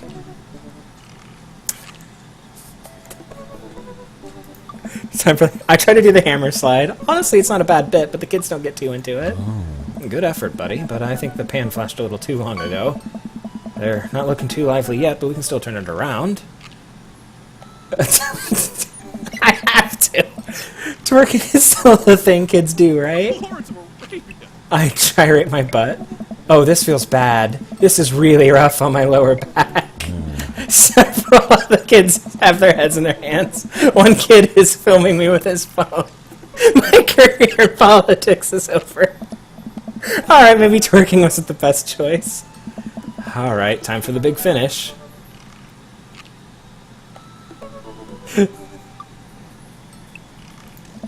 I approach Joseph in motion that I'm about to lift him up. Are you strong enough to do that? I don't know. Without regard for human safety, I summon all of my might and lift Joseph above my head. It isn't quite dirty dancing, but Joseph is a good sport. He spreads his arms while I spin him in a circle. I look at the crowd. They seem to love it. I look around the room to see if we convinced any of these to come dance. Nothing. Just a bunch of kids staring at us. I guess we didn't capture their hearts with the magic of dance. One of the kids yawns. Well, we gave it our best shot. I'm gonna have to organize some sort of game so they don't start making out with each other. Thanks for coming, Alex, but I should take it from here. We really blew that one, but that was fun still.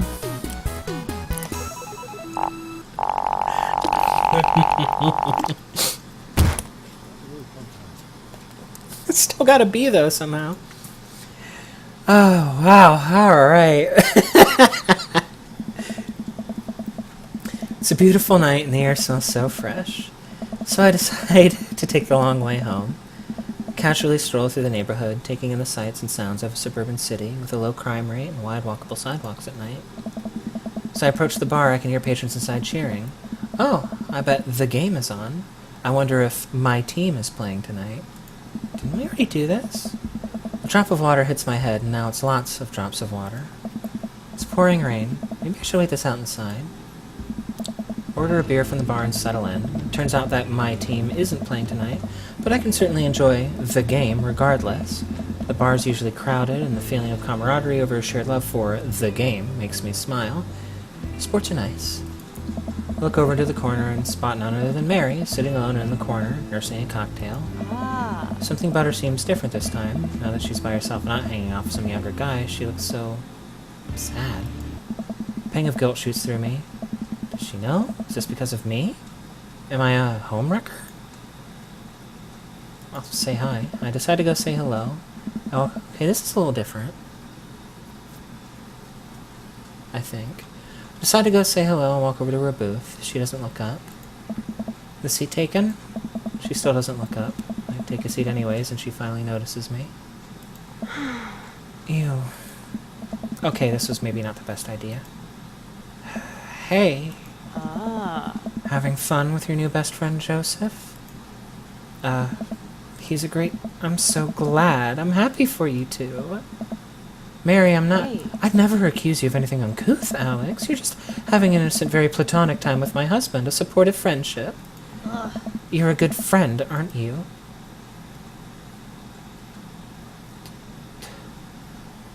This is fucking harsh.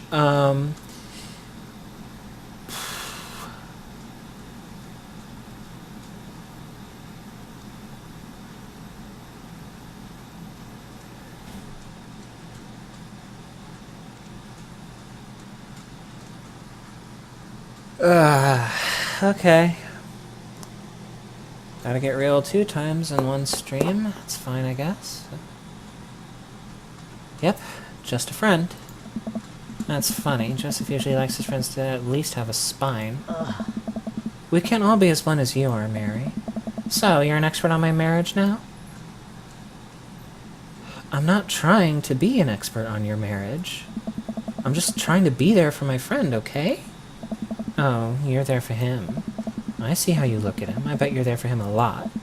She takes a long sip of her drink. This was a mistake. You know, you're really not his type. I'm surprised. Mary pays her tab and strides right out of Jim and Kim's without looking back. Welcome. You've got dads. Well, I'll be right back and leave you guys guessing who I'm gonna tie the knot with.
I'm back, and I'm here to say that it's between 3 dads.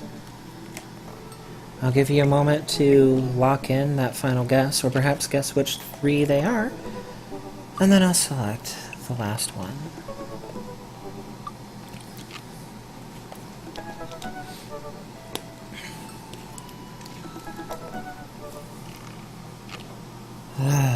Fuck. Well, that conversation with Mary was rough.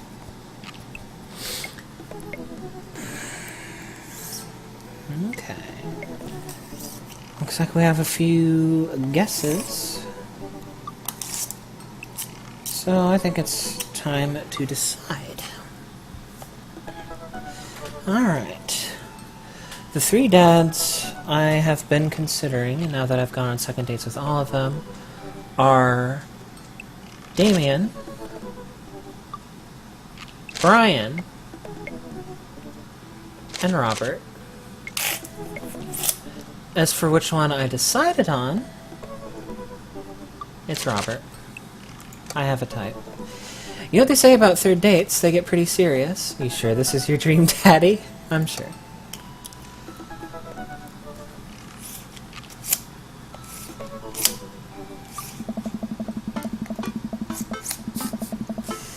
Brian surprised your arrival?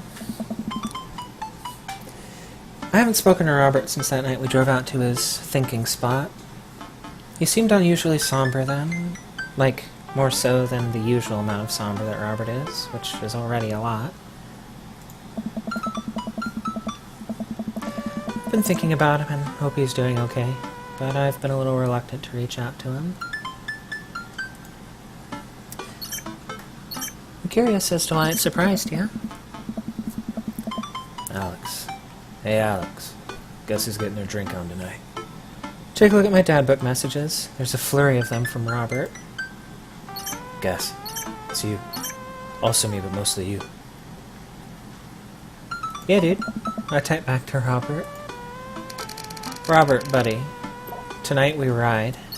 Yes! meet me at Jim and Kim's at 8 p.m. Not that I'm unappreciative, but I think this is the first night Robert's given me more than an hour's warning before hanging out. Amanda! Amanda pops her head into the hallway. Music I don't recognize blaring from her room. What's up? I'm hanging out with Robert later tonight. Okay, cool. Robert, who is my friend. I have friends. I'm happy for you, Dad. People enjoy my company, Amanda. Dad, I'm so happy for your continued development as a human being. What are you listening to? Sad shit. Oh, Grandma. Fair enough, Rival. I don't give a fuck anymore. Amanda, you know what? You're an adult now. I give it an earnest effort for all 18 years of your life. Go forth and swear. Fuck yeah! Achievement unlocked. Let Amanda say censored. I really hope I don't regret this later. Amanda goes back into her room and turns up the volume to her sad shit. I put on my going out coat and walk over to Jim and Kim's. I spot Robert leaning against the brick wall smoking a cigarette. As I get closer, I realize that he looks a little different. Cleaner, I guess. It actually seems like he combed his hair and his clothes are less wrinkled than usual. Hey. Hey, Take a shower just for me? I'm working on my relationship with existence. We both stand there for a second and don't say anything. Robert finishes his cigarette and abruptly goes inside. I follow him. By the time I get inside, Robert's already at the bar ordering 2 whiskeys. I spot a booth in the back and claim it for us. Robert slides in and hands me a glass.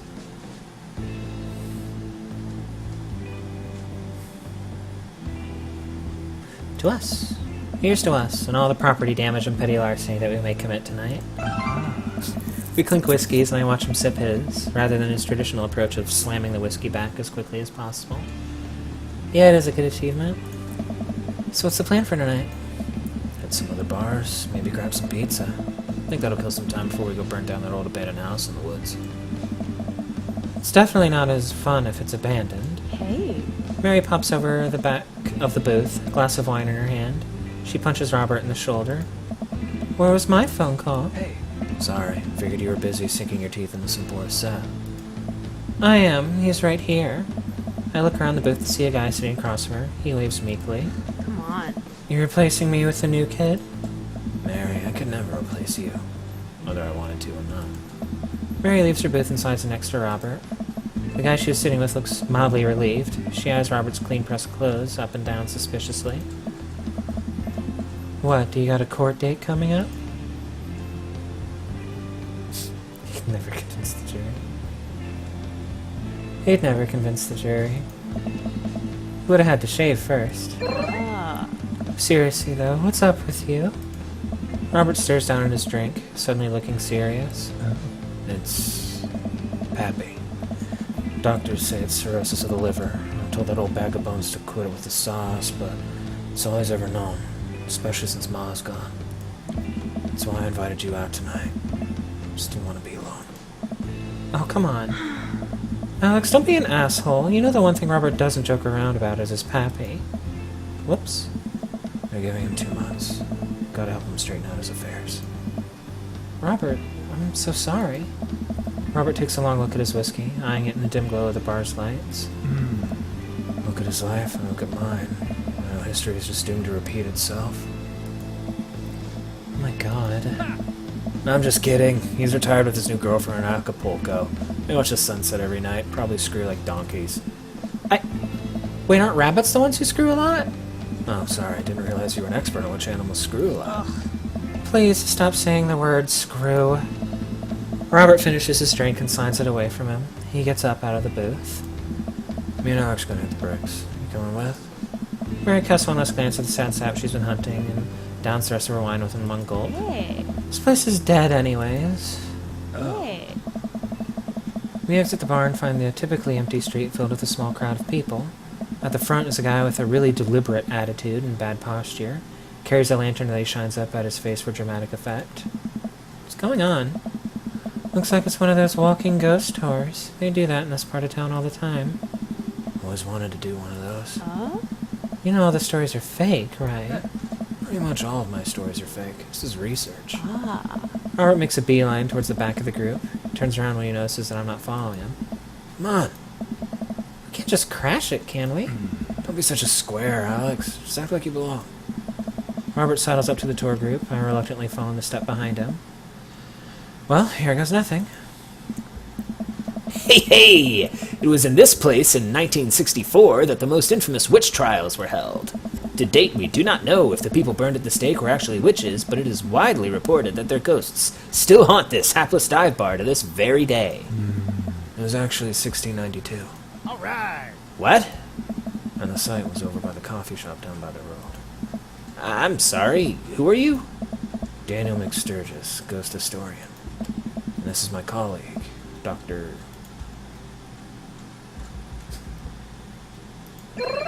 Dr. Loomis, paranormal investigator extraordinaire, we're touring America's most haunted locations as research for our new book.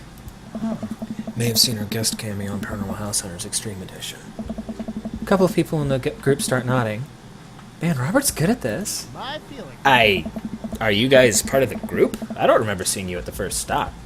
We like to keep a low profile. Easier to catch ghosts that way. Oh. They've definitely been here. Been standing next to them the whole time. Thank you, random lady who I do not know. Ah. As I was saying, the epicenter of paranormal activity can be found at the Coffee Spoon, over there. The man who runs it has been plagued by hauntings since he got signed the lease. Damn near driven him mad. But whatever you want to say is cool, I guess. It's your tour. Man, didn't know that about Matt. Wait, Robert's making this up. The rest of the tour group listens intently to Robert's every word. I think the tour guide can tell that he's losing the group. He seems to be getting flustered. Thank you for your contribution and knowledge, Mr. McSturgis. Let's move on to the next haunted location.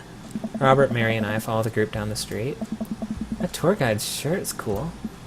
Yeah, everyone in the group gets one if we make it to the final location. Turn to Robert and grab him by the shoulders. I need that t-shirt. Well, guess we're in this for the long haul then. Just follow my lead, don't arouse too much suspicion, and we'll have cool ghost t-shirts in no time. Hey, Our group arrives at an old, decrepit colonial-style house. that's the good stuff. Quick pause in the tour. My name is Quinn, but most people on the ghost tour circuit call me Tour Master Quinn. I'm a DJ, trivia master, and part-time actor. All right. I do private ghost hunting events, birthday parties, MC bar mitzvahs, and perform traditional vaudevillian mime work. Tourmaster Quinn gives out headshots to all of us. His resume is on the back.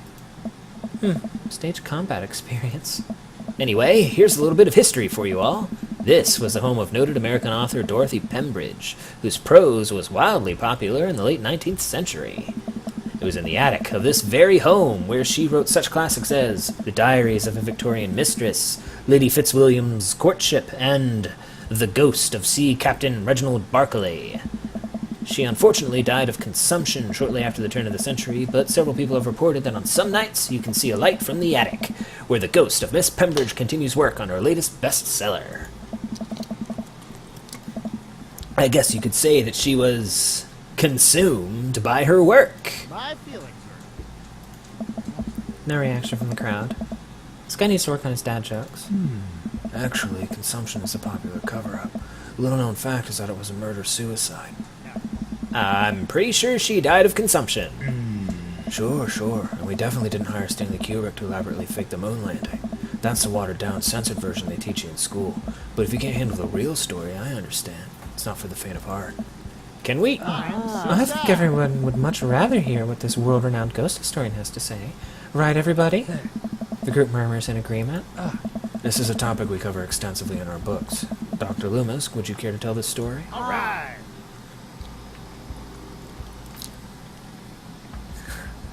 Let's riff something high.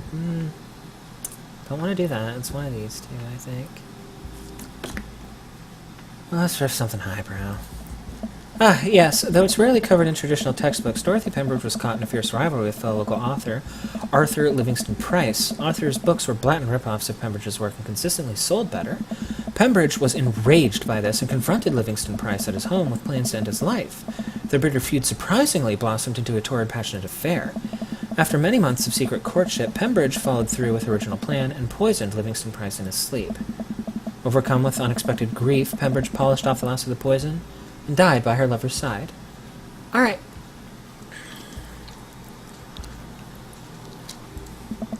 Reports say that couples who enter this house will no doubt doom their relationship to a bitter end. Man, I should bring my wife here. The entire tour group laughs heartily. I'm kidding. My wife is dead. The crowd gasps. She was killed by a ghost. The crowd gasps again. I'm just messing with you guys. A nervous chuckle ripples through the crowd. The tour guide sees this as an opportunity to take back the group and addresses us with some razzle-dazzle. Ha! What an interesting story. Now, I just want everyone to know that the next location is extremely terrifying. If anyone thinks they can't handle it, feel free to excuse yourselves. Welcome back. Oh my god. All right, I'm bored. Mary turns to a young guy looking at his phone and taps him on the shoulder.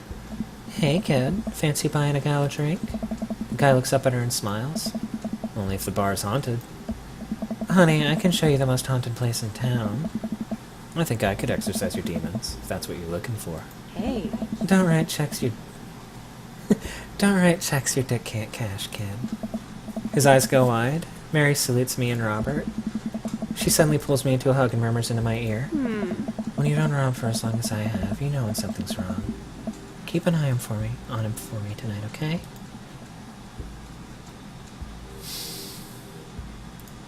Sure, Mary. Come in. Mary pats me on the back and pulls away. She takes the guy's hand and leads him down the street.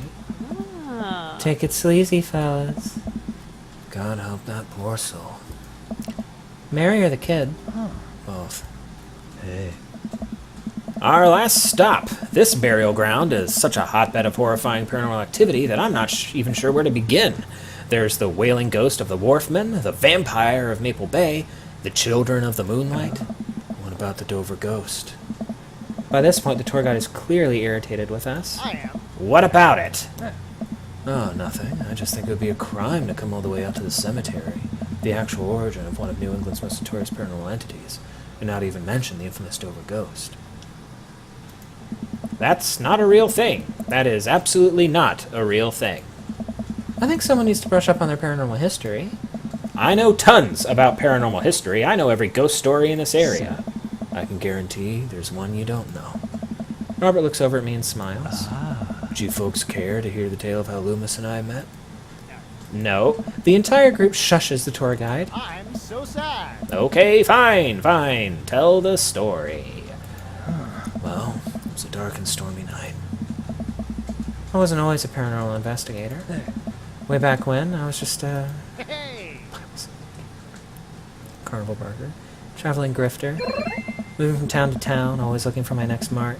It wasn't an easy life, but I had fun. Taking from the rich, giving to the poor. Actually, also taking from the poor. I had a shaky moral foundation. I happened upon the quiet town of Maple Bay quite by accident, but little did I know that this city has a dark side. Now, about the same time, I was just starting out as an apprentice to a rather famous ghost hunter who's an old family friend of mine. I carried the equipment, operated the EVP machine, all that. Wait, Yes? who was the famous ghost hunter? Hey. Well, I don't like to name drop, but Georgia Mathers. The tour group gasps. Georgia Mathers? She's a legend! You know her? Knew her. Amazing woman. Died mysteriously. Miss you, Georgie. Oh. Anyway, we were in Maple Bay investigating some reports of strange lights and sounds coming from the cemetery late at night. Now, we had been warned by the old crypt keeper that this place was highly dangerous, but Georgia was never one to shy away from an adventure. We camped out in the center of the cemetery for 3 nights straight. We endured your so-called wailing watchman. Wailing ghost of the wharfman. Whatever, your stupid vampire was just a teenager in a mask. But the Dover ghost? Man. Tell him, Loomis. So, there I was, just walking back to my hotel after a long day of working a couple short cons. Classic pigeon drop scam, putting out feelers for a rip deal.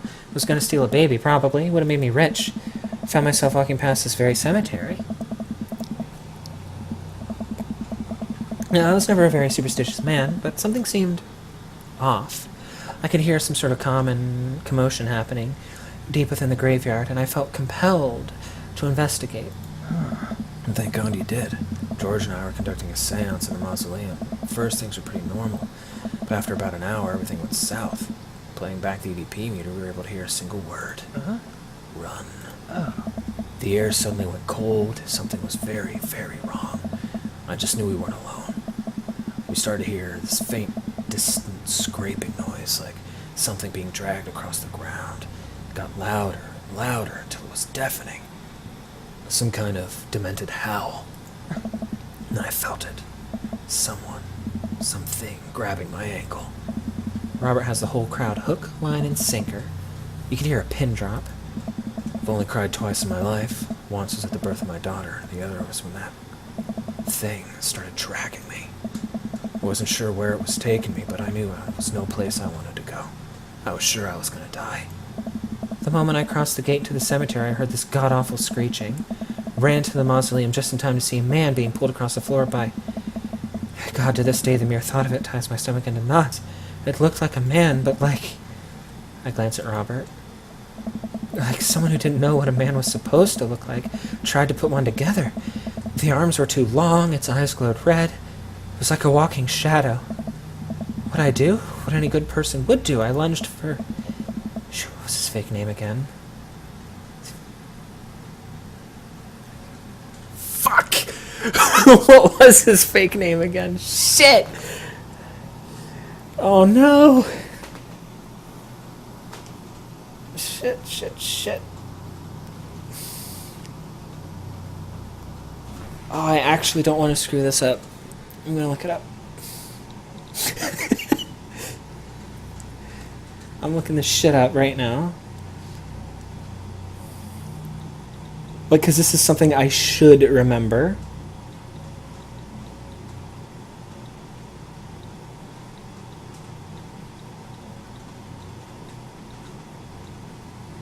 Like, fuck's sake.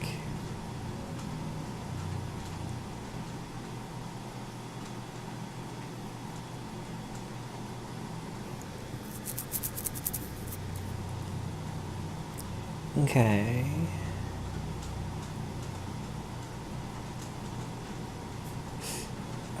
Fucking shit. Like, I've been accepting, like, all the, like, incorrect stuff, going through the game until now, but fucking hell.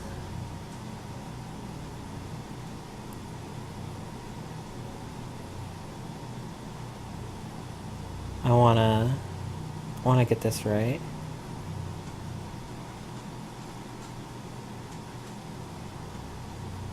Alright. It was Daniel. I grabbed his hand and entered into a tug-of-war with the unholiest of forces. I thought I was going to be torn in half. But I had God on my side. The pocket Bible I always kept on me fell out of my shirt pocket, and to this day, I can remember what passage it opened up to. Ecclesiastes stops. I don't actually know Bible verses, so I'm just going off of what I glanced at in the guide. Then shall the dust return to the earth as it was, and the spirit shall return unto God who gave it. I have no idea where Robert pulled that verse from. With a horrifying growl, the entity finally relented. Daniel and I collapsed onto the ground, exhausted. We were both covered in blood. That damn creature clawed into my chest, got me real good. Had to get 16 stitches. Robert pulls down the collar of his shirt to reveal a long, wicked scar across his pecs. And that's how I got this scar. I followed Georgia Mathers to the ends of the earth. We faced exorcisms, demons, poltergeists that threw our equipment across the room. But I'd never seen Georgia so scared. She was never the same after that. Neither was I. Watching what happened to Daniel and Georgia shook my faith, but I came out of that experience a better man. And a better friend. And we've been brothers ever since. When Torker gives us a round of applause as Robert and I share an emotional hug. As he embraces me, I can smell the cologne on his neck. Wow, Robert does clean up good. I found myself lingering a little too long on the hug. Tour guide seems to have bought it. Even he's wiping a tear from his eyes. Thank you. It's an honor to be able to share our story. Be sure to watch out for our book. fucking true story of seeing a demon. The bros got to the house. I'm just gonna go with this one. Paranormal Excursions of the Supernatural Ice Road Ghost Trucker. Robert has to suppress a laugh at that one. Well, I think you both definitely earned your t-shirts. The tour guide hands us the coveted t-shirts. He then slips us both his business card and leans in close. If you guys are ever in need of a professional actor, balloon animal artist, Elvis impersonator, or nude model, please don't hesitate to contact me. You got it, buddy. After a couple of tourists take selfies with us, we split away from the group and walk home. That was incredible. I really can't believe they bought all of that. Didn't know you had it in you, Alex. Excuse me, Dr. Loomis. I bet about the pocket Bible was aces. Although, given the Dover ghost glowing red eyes, was a little cliche. And the Kubrick conspiracy theory bit wasn't? All part of the character. Well, we got the shirts out of it. We arrive in front of Robert's house. Oh? Want to have a drink? Is that even a question? Robert, how long have you known me for? Do you really think I would turn down the opportunity to share a fine alcoholic beverage with my treasured friend and accomplice, Mr. Robert Bobbert Small? If you ever call me Bobbert again, I will kick you right in the shins, both of them. Oh. Then you can expect an angry phone call from my orthopedist in the morning. Bobbert. Robert just laughs and starts unlocking his door. My shins live to die another day. There. Robert leads me inside. I can't help but think about what Mary said to me. Robert did seem a little bit off, but that completely disappeared when we were joking around with the ghost tour. I don't know. He's hard to read. While I'm thinking, I hear claws skittering across the floor. Oh god, it's his pit bull. I'm about to be torn to shreds. I shut my eyes tight and brace for impact. Betsy! Hey, be nice. I don't feel anything but tiny paws scratching at my shoes. I open my eyes. He kept her! Betsy? Robert's dog jumps away from me, running around in circles and sniffing Robert's legs. He pats her on the head. Hey, that's not a pit bull. This is the cutest, dumbest Boston Terrier I've ever seen. Betsy, you're not a pit bull? And you weren't taken by the Dover ghost?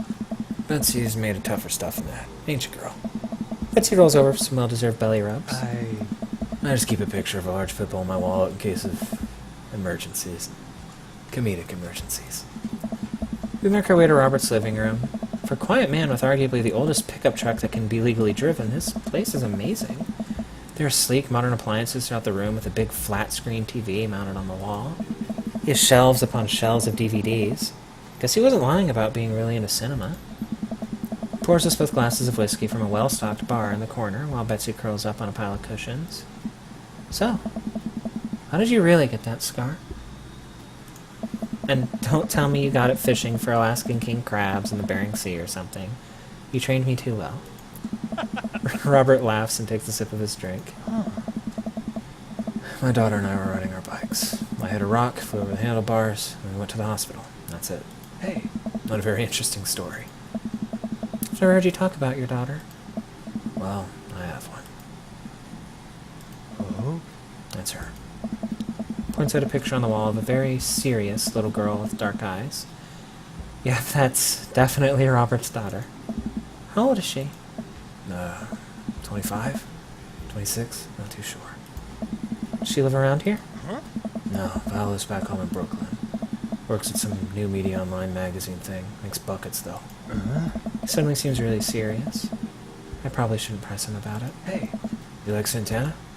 Yeah? Hi. Great. Robert puts on Santana, then takes the seat on the couch next to me. He suddenly downs his drink in one gulp. Hey.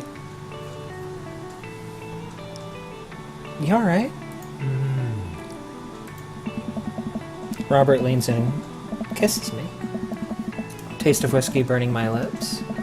I'm surprised at first, but slowly relax into his arms. He pulls away slightly, his lips barely brushing against my mouth. I am now. I can't say anything. At best, managing a sigh. Robert leans in again, kissing me harder. Pulls my bottom lip between his teeth and bites slightly. sliding a hand under my shirt. My heart pounds in my chest as he lies us both down on the couch. He kisses a trail down my neck, his teeth grazing my skin. I just wait. It's not that. Robert bites down and I have to stifle a moan. Stop. Robert stiffens up and pulls away. No biting? No, I'm more than okay with that. Something's up. Robert runs a hand through his hair and looks away. I'm fine.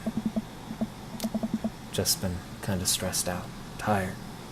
Not a big deal. Listen, I want this as badly as you do, but I know something's wrong. I need to make sure that you're okay. Robert stares at the ground. You don't know me that well, Alex. I'm not a good person. He takes a deep breath.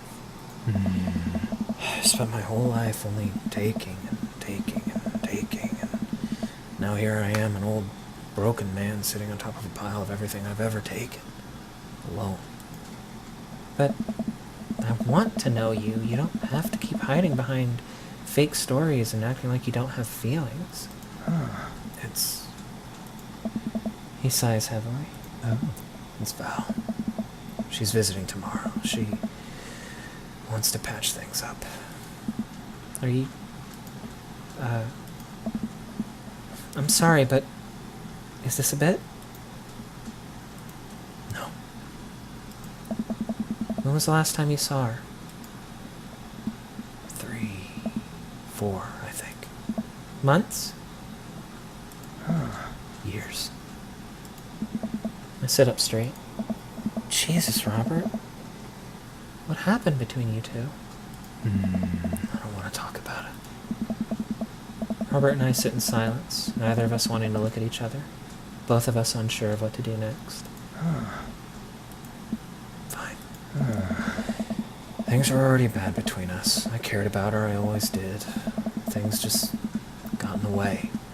Before I knew it, she was leaving for college, wanting nothing to do with me. Marilyn and I moved out here to settle down. Thought it would help to get away from all the distractions, all the money, the drinking. But temptation gets to you. Tried to be better, but I just couldn't. And then the accident changed everything. I think every day about how she must have died hating me. Never became the better man that she wanted me to be, the one she always saw in me. She's the last thread Val and I had connecting us together. I didn't know that when I lost my wife, I was going to lose my daughter, too. Robert. I spent so much time chasing after things I thought were going to make me happy that I ruined my only real chance at happiness. Now my wife is dead, and my daughter hates me. Then I convinced myself that this He gestures vaguely in my direction. was going to make me happy. I don't even try anymore. I'm so sorry. I know how hard it is to... No, you don't. How could you possibly know how this feels? You did everything right. Your daughter loves you. You're a good person. I was a terrible husband, and I'm an even worse father. I have no idea why she's even bothering to contact me now. I know I'm just gonna fuck it up like I always do. I'm broken. I shouldn't even go. Robert puts his head in his hands.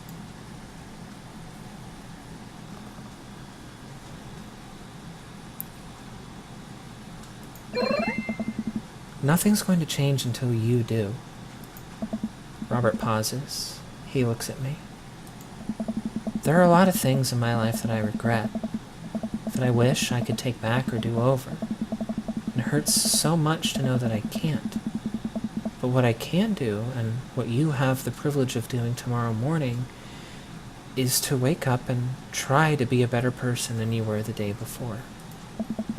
Things aren't going to fix themselves tomorrow, or the next day, and patching things up with Val isn't going to solve all of your problems either. But nothing's going to change if you don't. And you can't love anyone else until you stop hating yourself. And you're right. I don't know you that well, but You have the same capacity for good that we all have. And I know you can find it. Val's giving you a chance. Don't waste it. But, Robert, listen to me. It's gonna be okay. But, I lean over and embrace Robert, pulling him in as tightly as I can.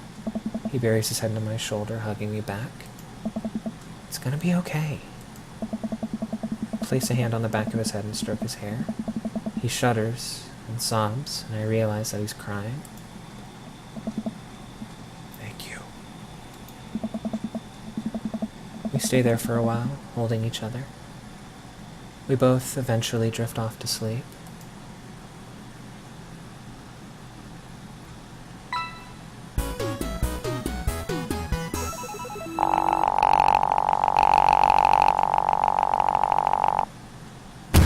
I'm lost in the oceanic eyes. Alright. Achievement unlocked. Knife Dad.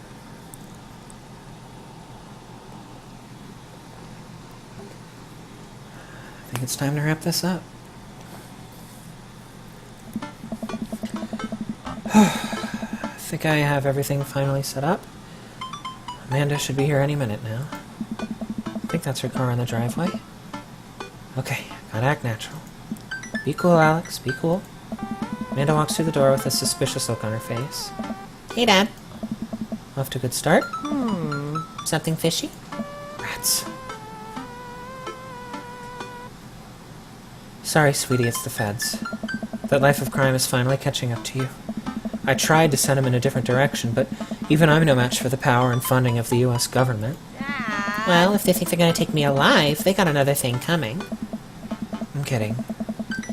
You're right, I have a little surprise for you. Yeah, I can tell. You're very bad at lying.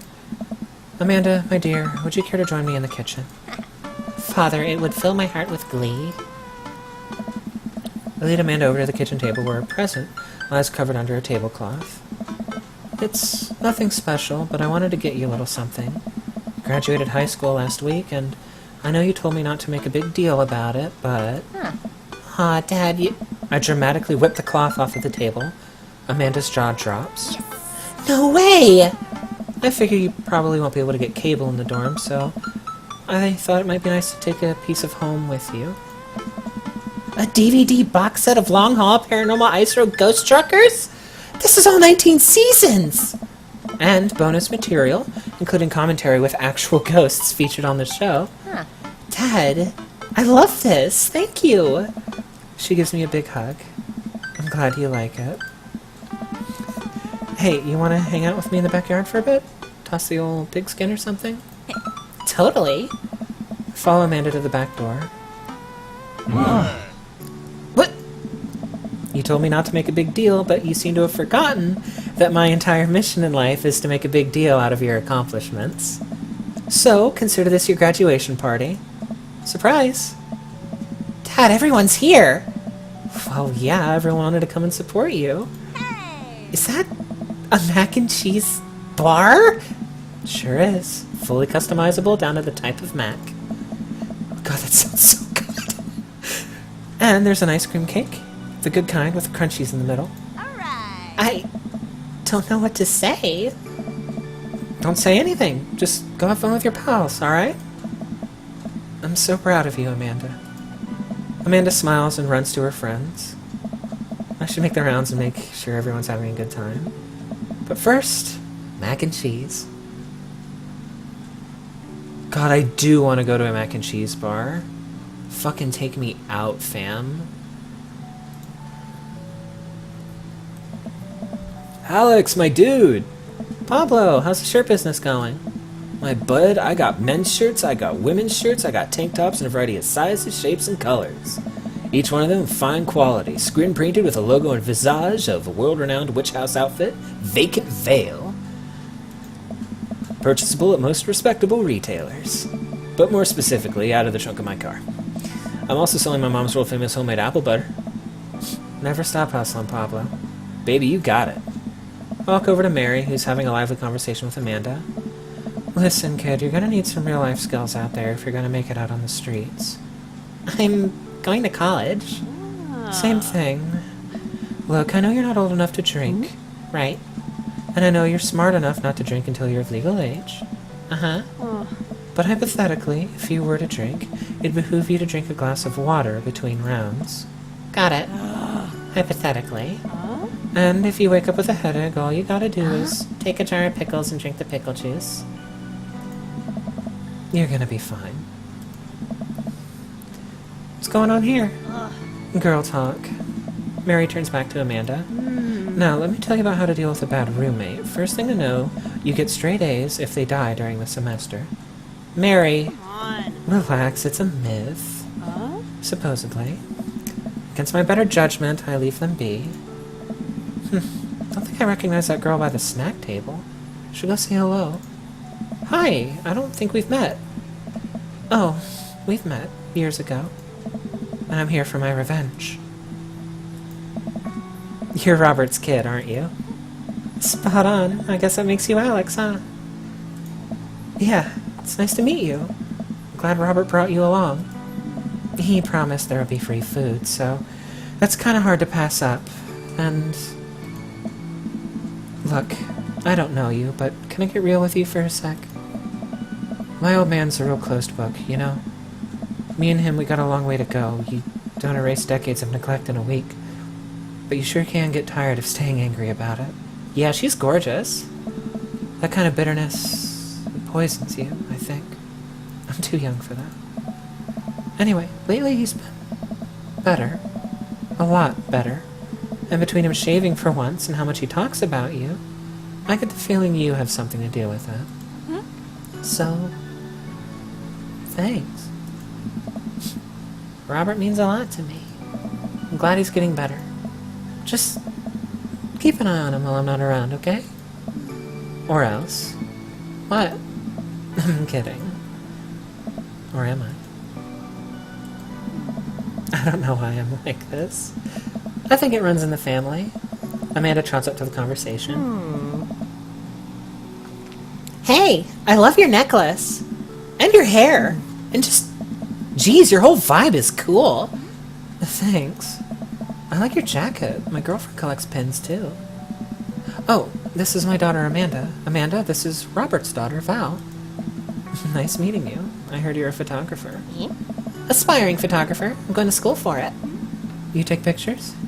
Yes. Then you're a photographer. Welcome to the biz. Val hands Amanda a business card. If you're ever looking for internships, shoot me an email. Anyway, I need to go make friends with that woman over there who's dual-wielding wine glasses. Catch you later. Val walks away. She's so cool! She gave me her business card. She touched my hand. Congrats. You just networked for the first time. I'm a regular business lady now. Quarterly projections, stock market, synergy! While you're making a fortune as a businesswoman, I gotta keep this party going. Catch you around, Pops. Alex. Brian, you made it. I don't pass up on good Mac. What do you think of the party? It's not bad. Just not bad? Yeah, it's not bad. Don't let him bait you. Don't let him bait you. Thank you for the lovely compliment. Sure thing, pal. Say, let me know if you ever want to head out on the lake. I'd be happy to pull you out of the drink again. Deep breaths. Daisy trots up. Hi. Amanda's dad? Hey, Brian's daughter. See how that feels? This is a really great party. Thank you so much for inviting us. You're very welcome, tiny child who knows how to pay a compliment. Brian and I lock eyes. This isn't over. Hey, bro. Bro! This is a real rager. Taking your older age into consideration. I'm trying to be in bed at a reasonable hour tonight. Don't let me get too wild. Nice. Don't worry, dude. I'll keep an eye on your fruit punch intake. You know, I'm really glad we're bros again. Let's hit the gym sometime soon, huh? Sure thing, dude.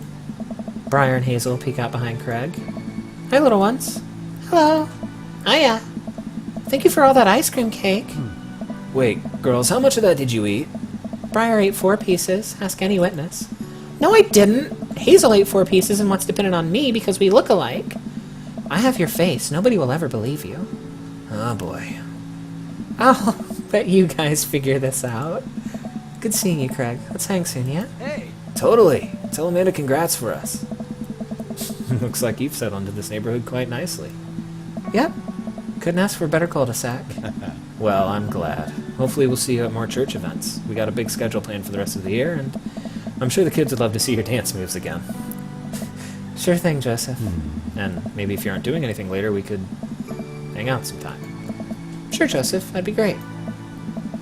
Well, see you later. Hugo comes up to me with a plate of mac and cheese. Oh, The perfect cheddar to mac ratio. Beautiful work, Alex. Thanks, Hugo. I learned from the best. I've got a pocket full of gift cards that say you already knew a thing or two. Let's get together for trivia night again sometime soon, huh? You know it.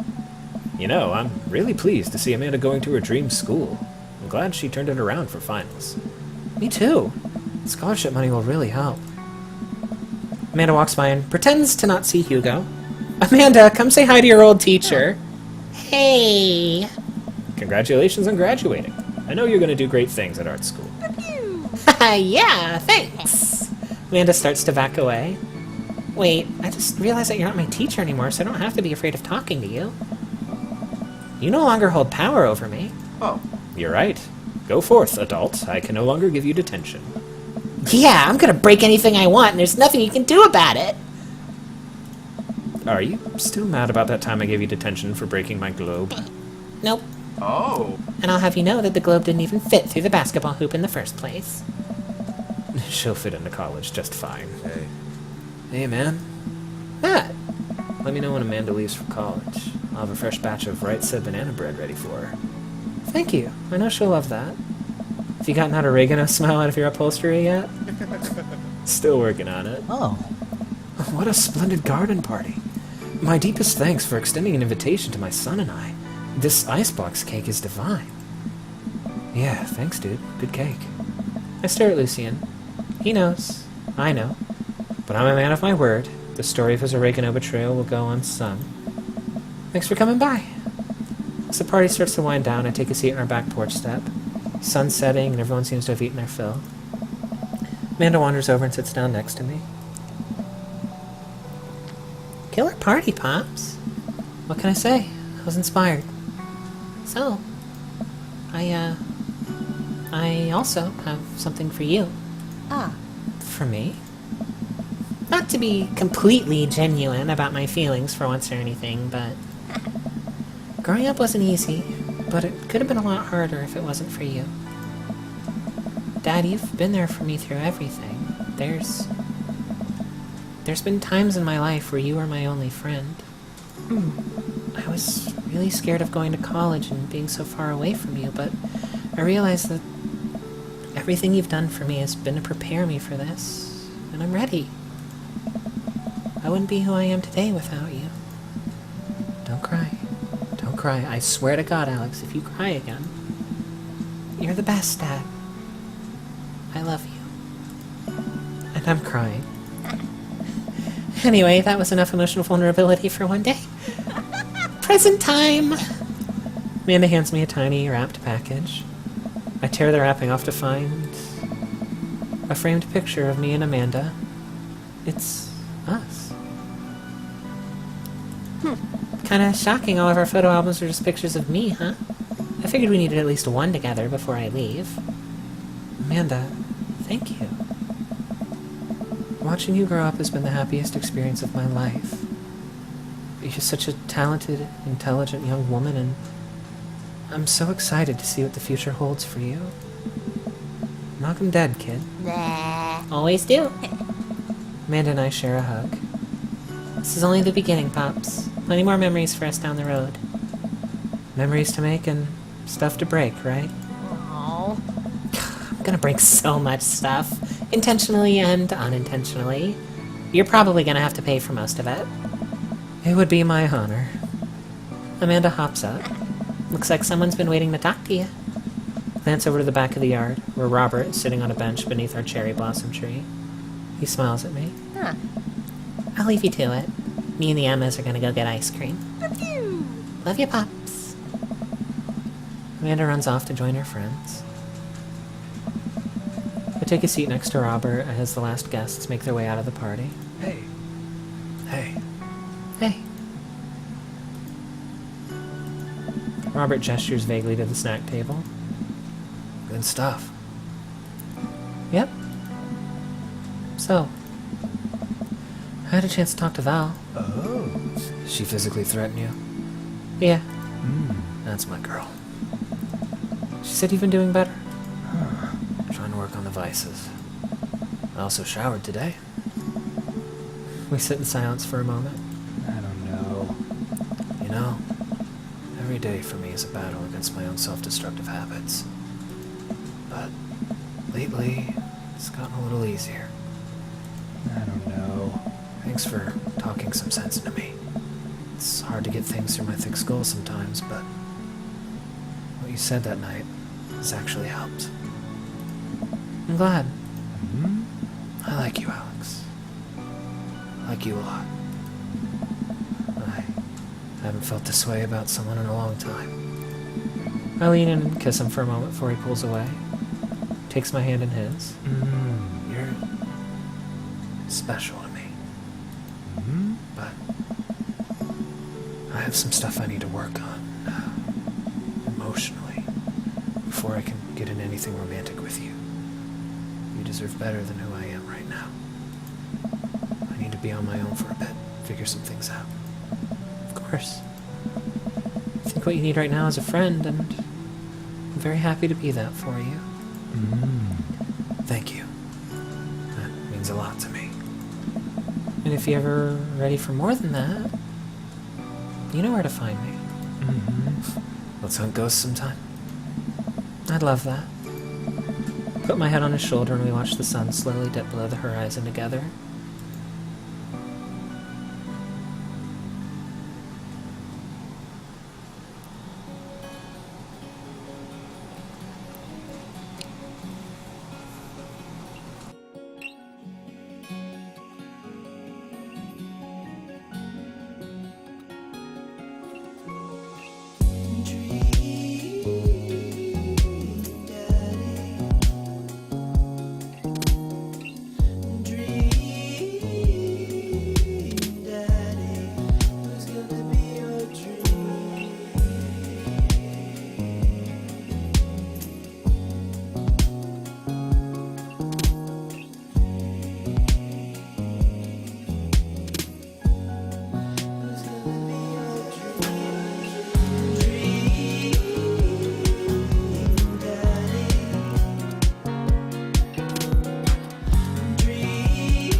I'm fine.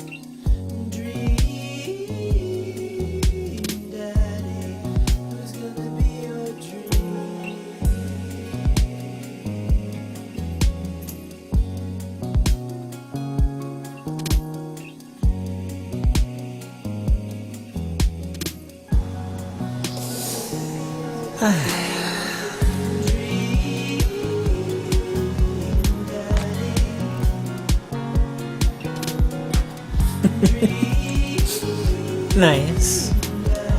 Cute dog.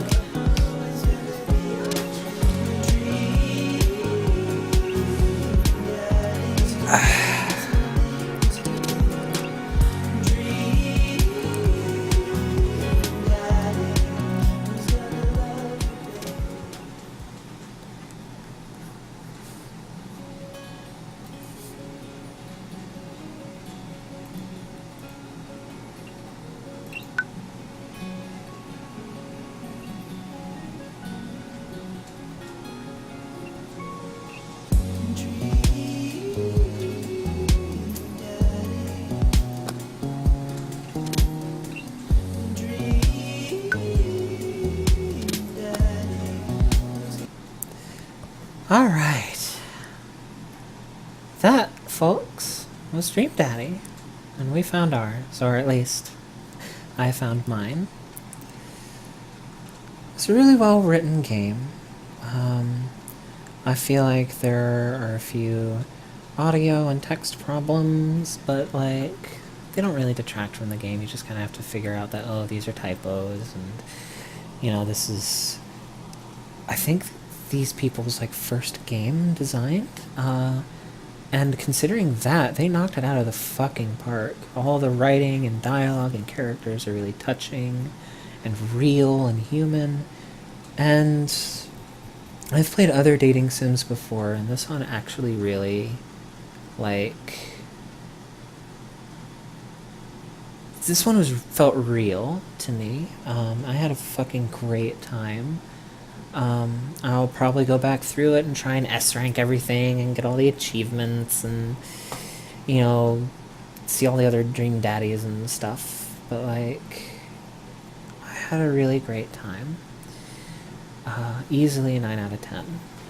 I would have done all this during the credits, but I might have had to collect myself, and I also didn't want to talk over the music.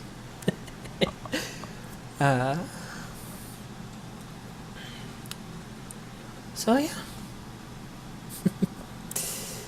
With that said, I will stop the stream here, but I'll start it up so we can have the last half hour filled with something else. So, be right back.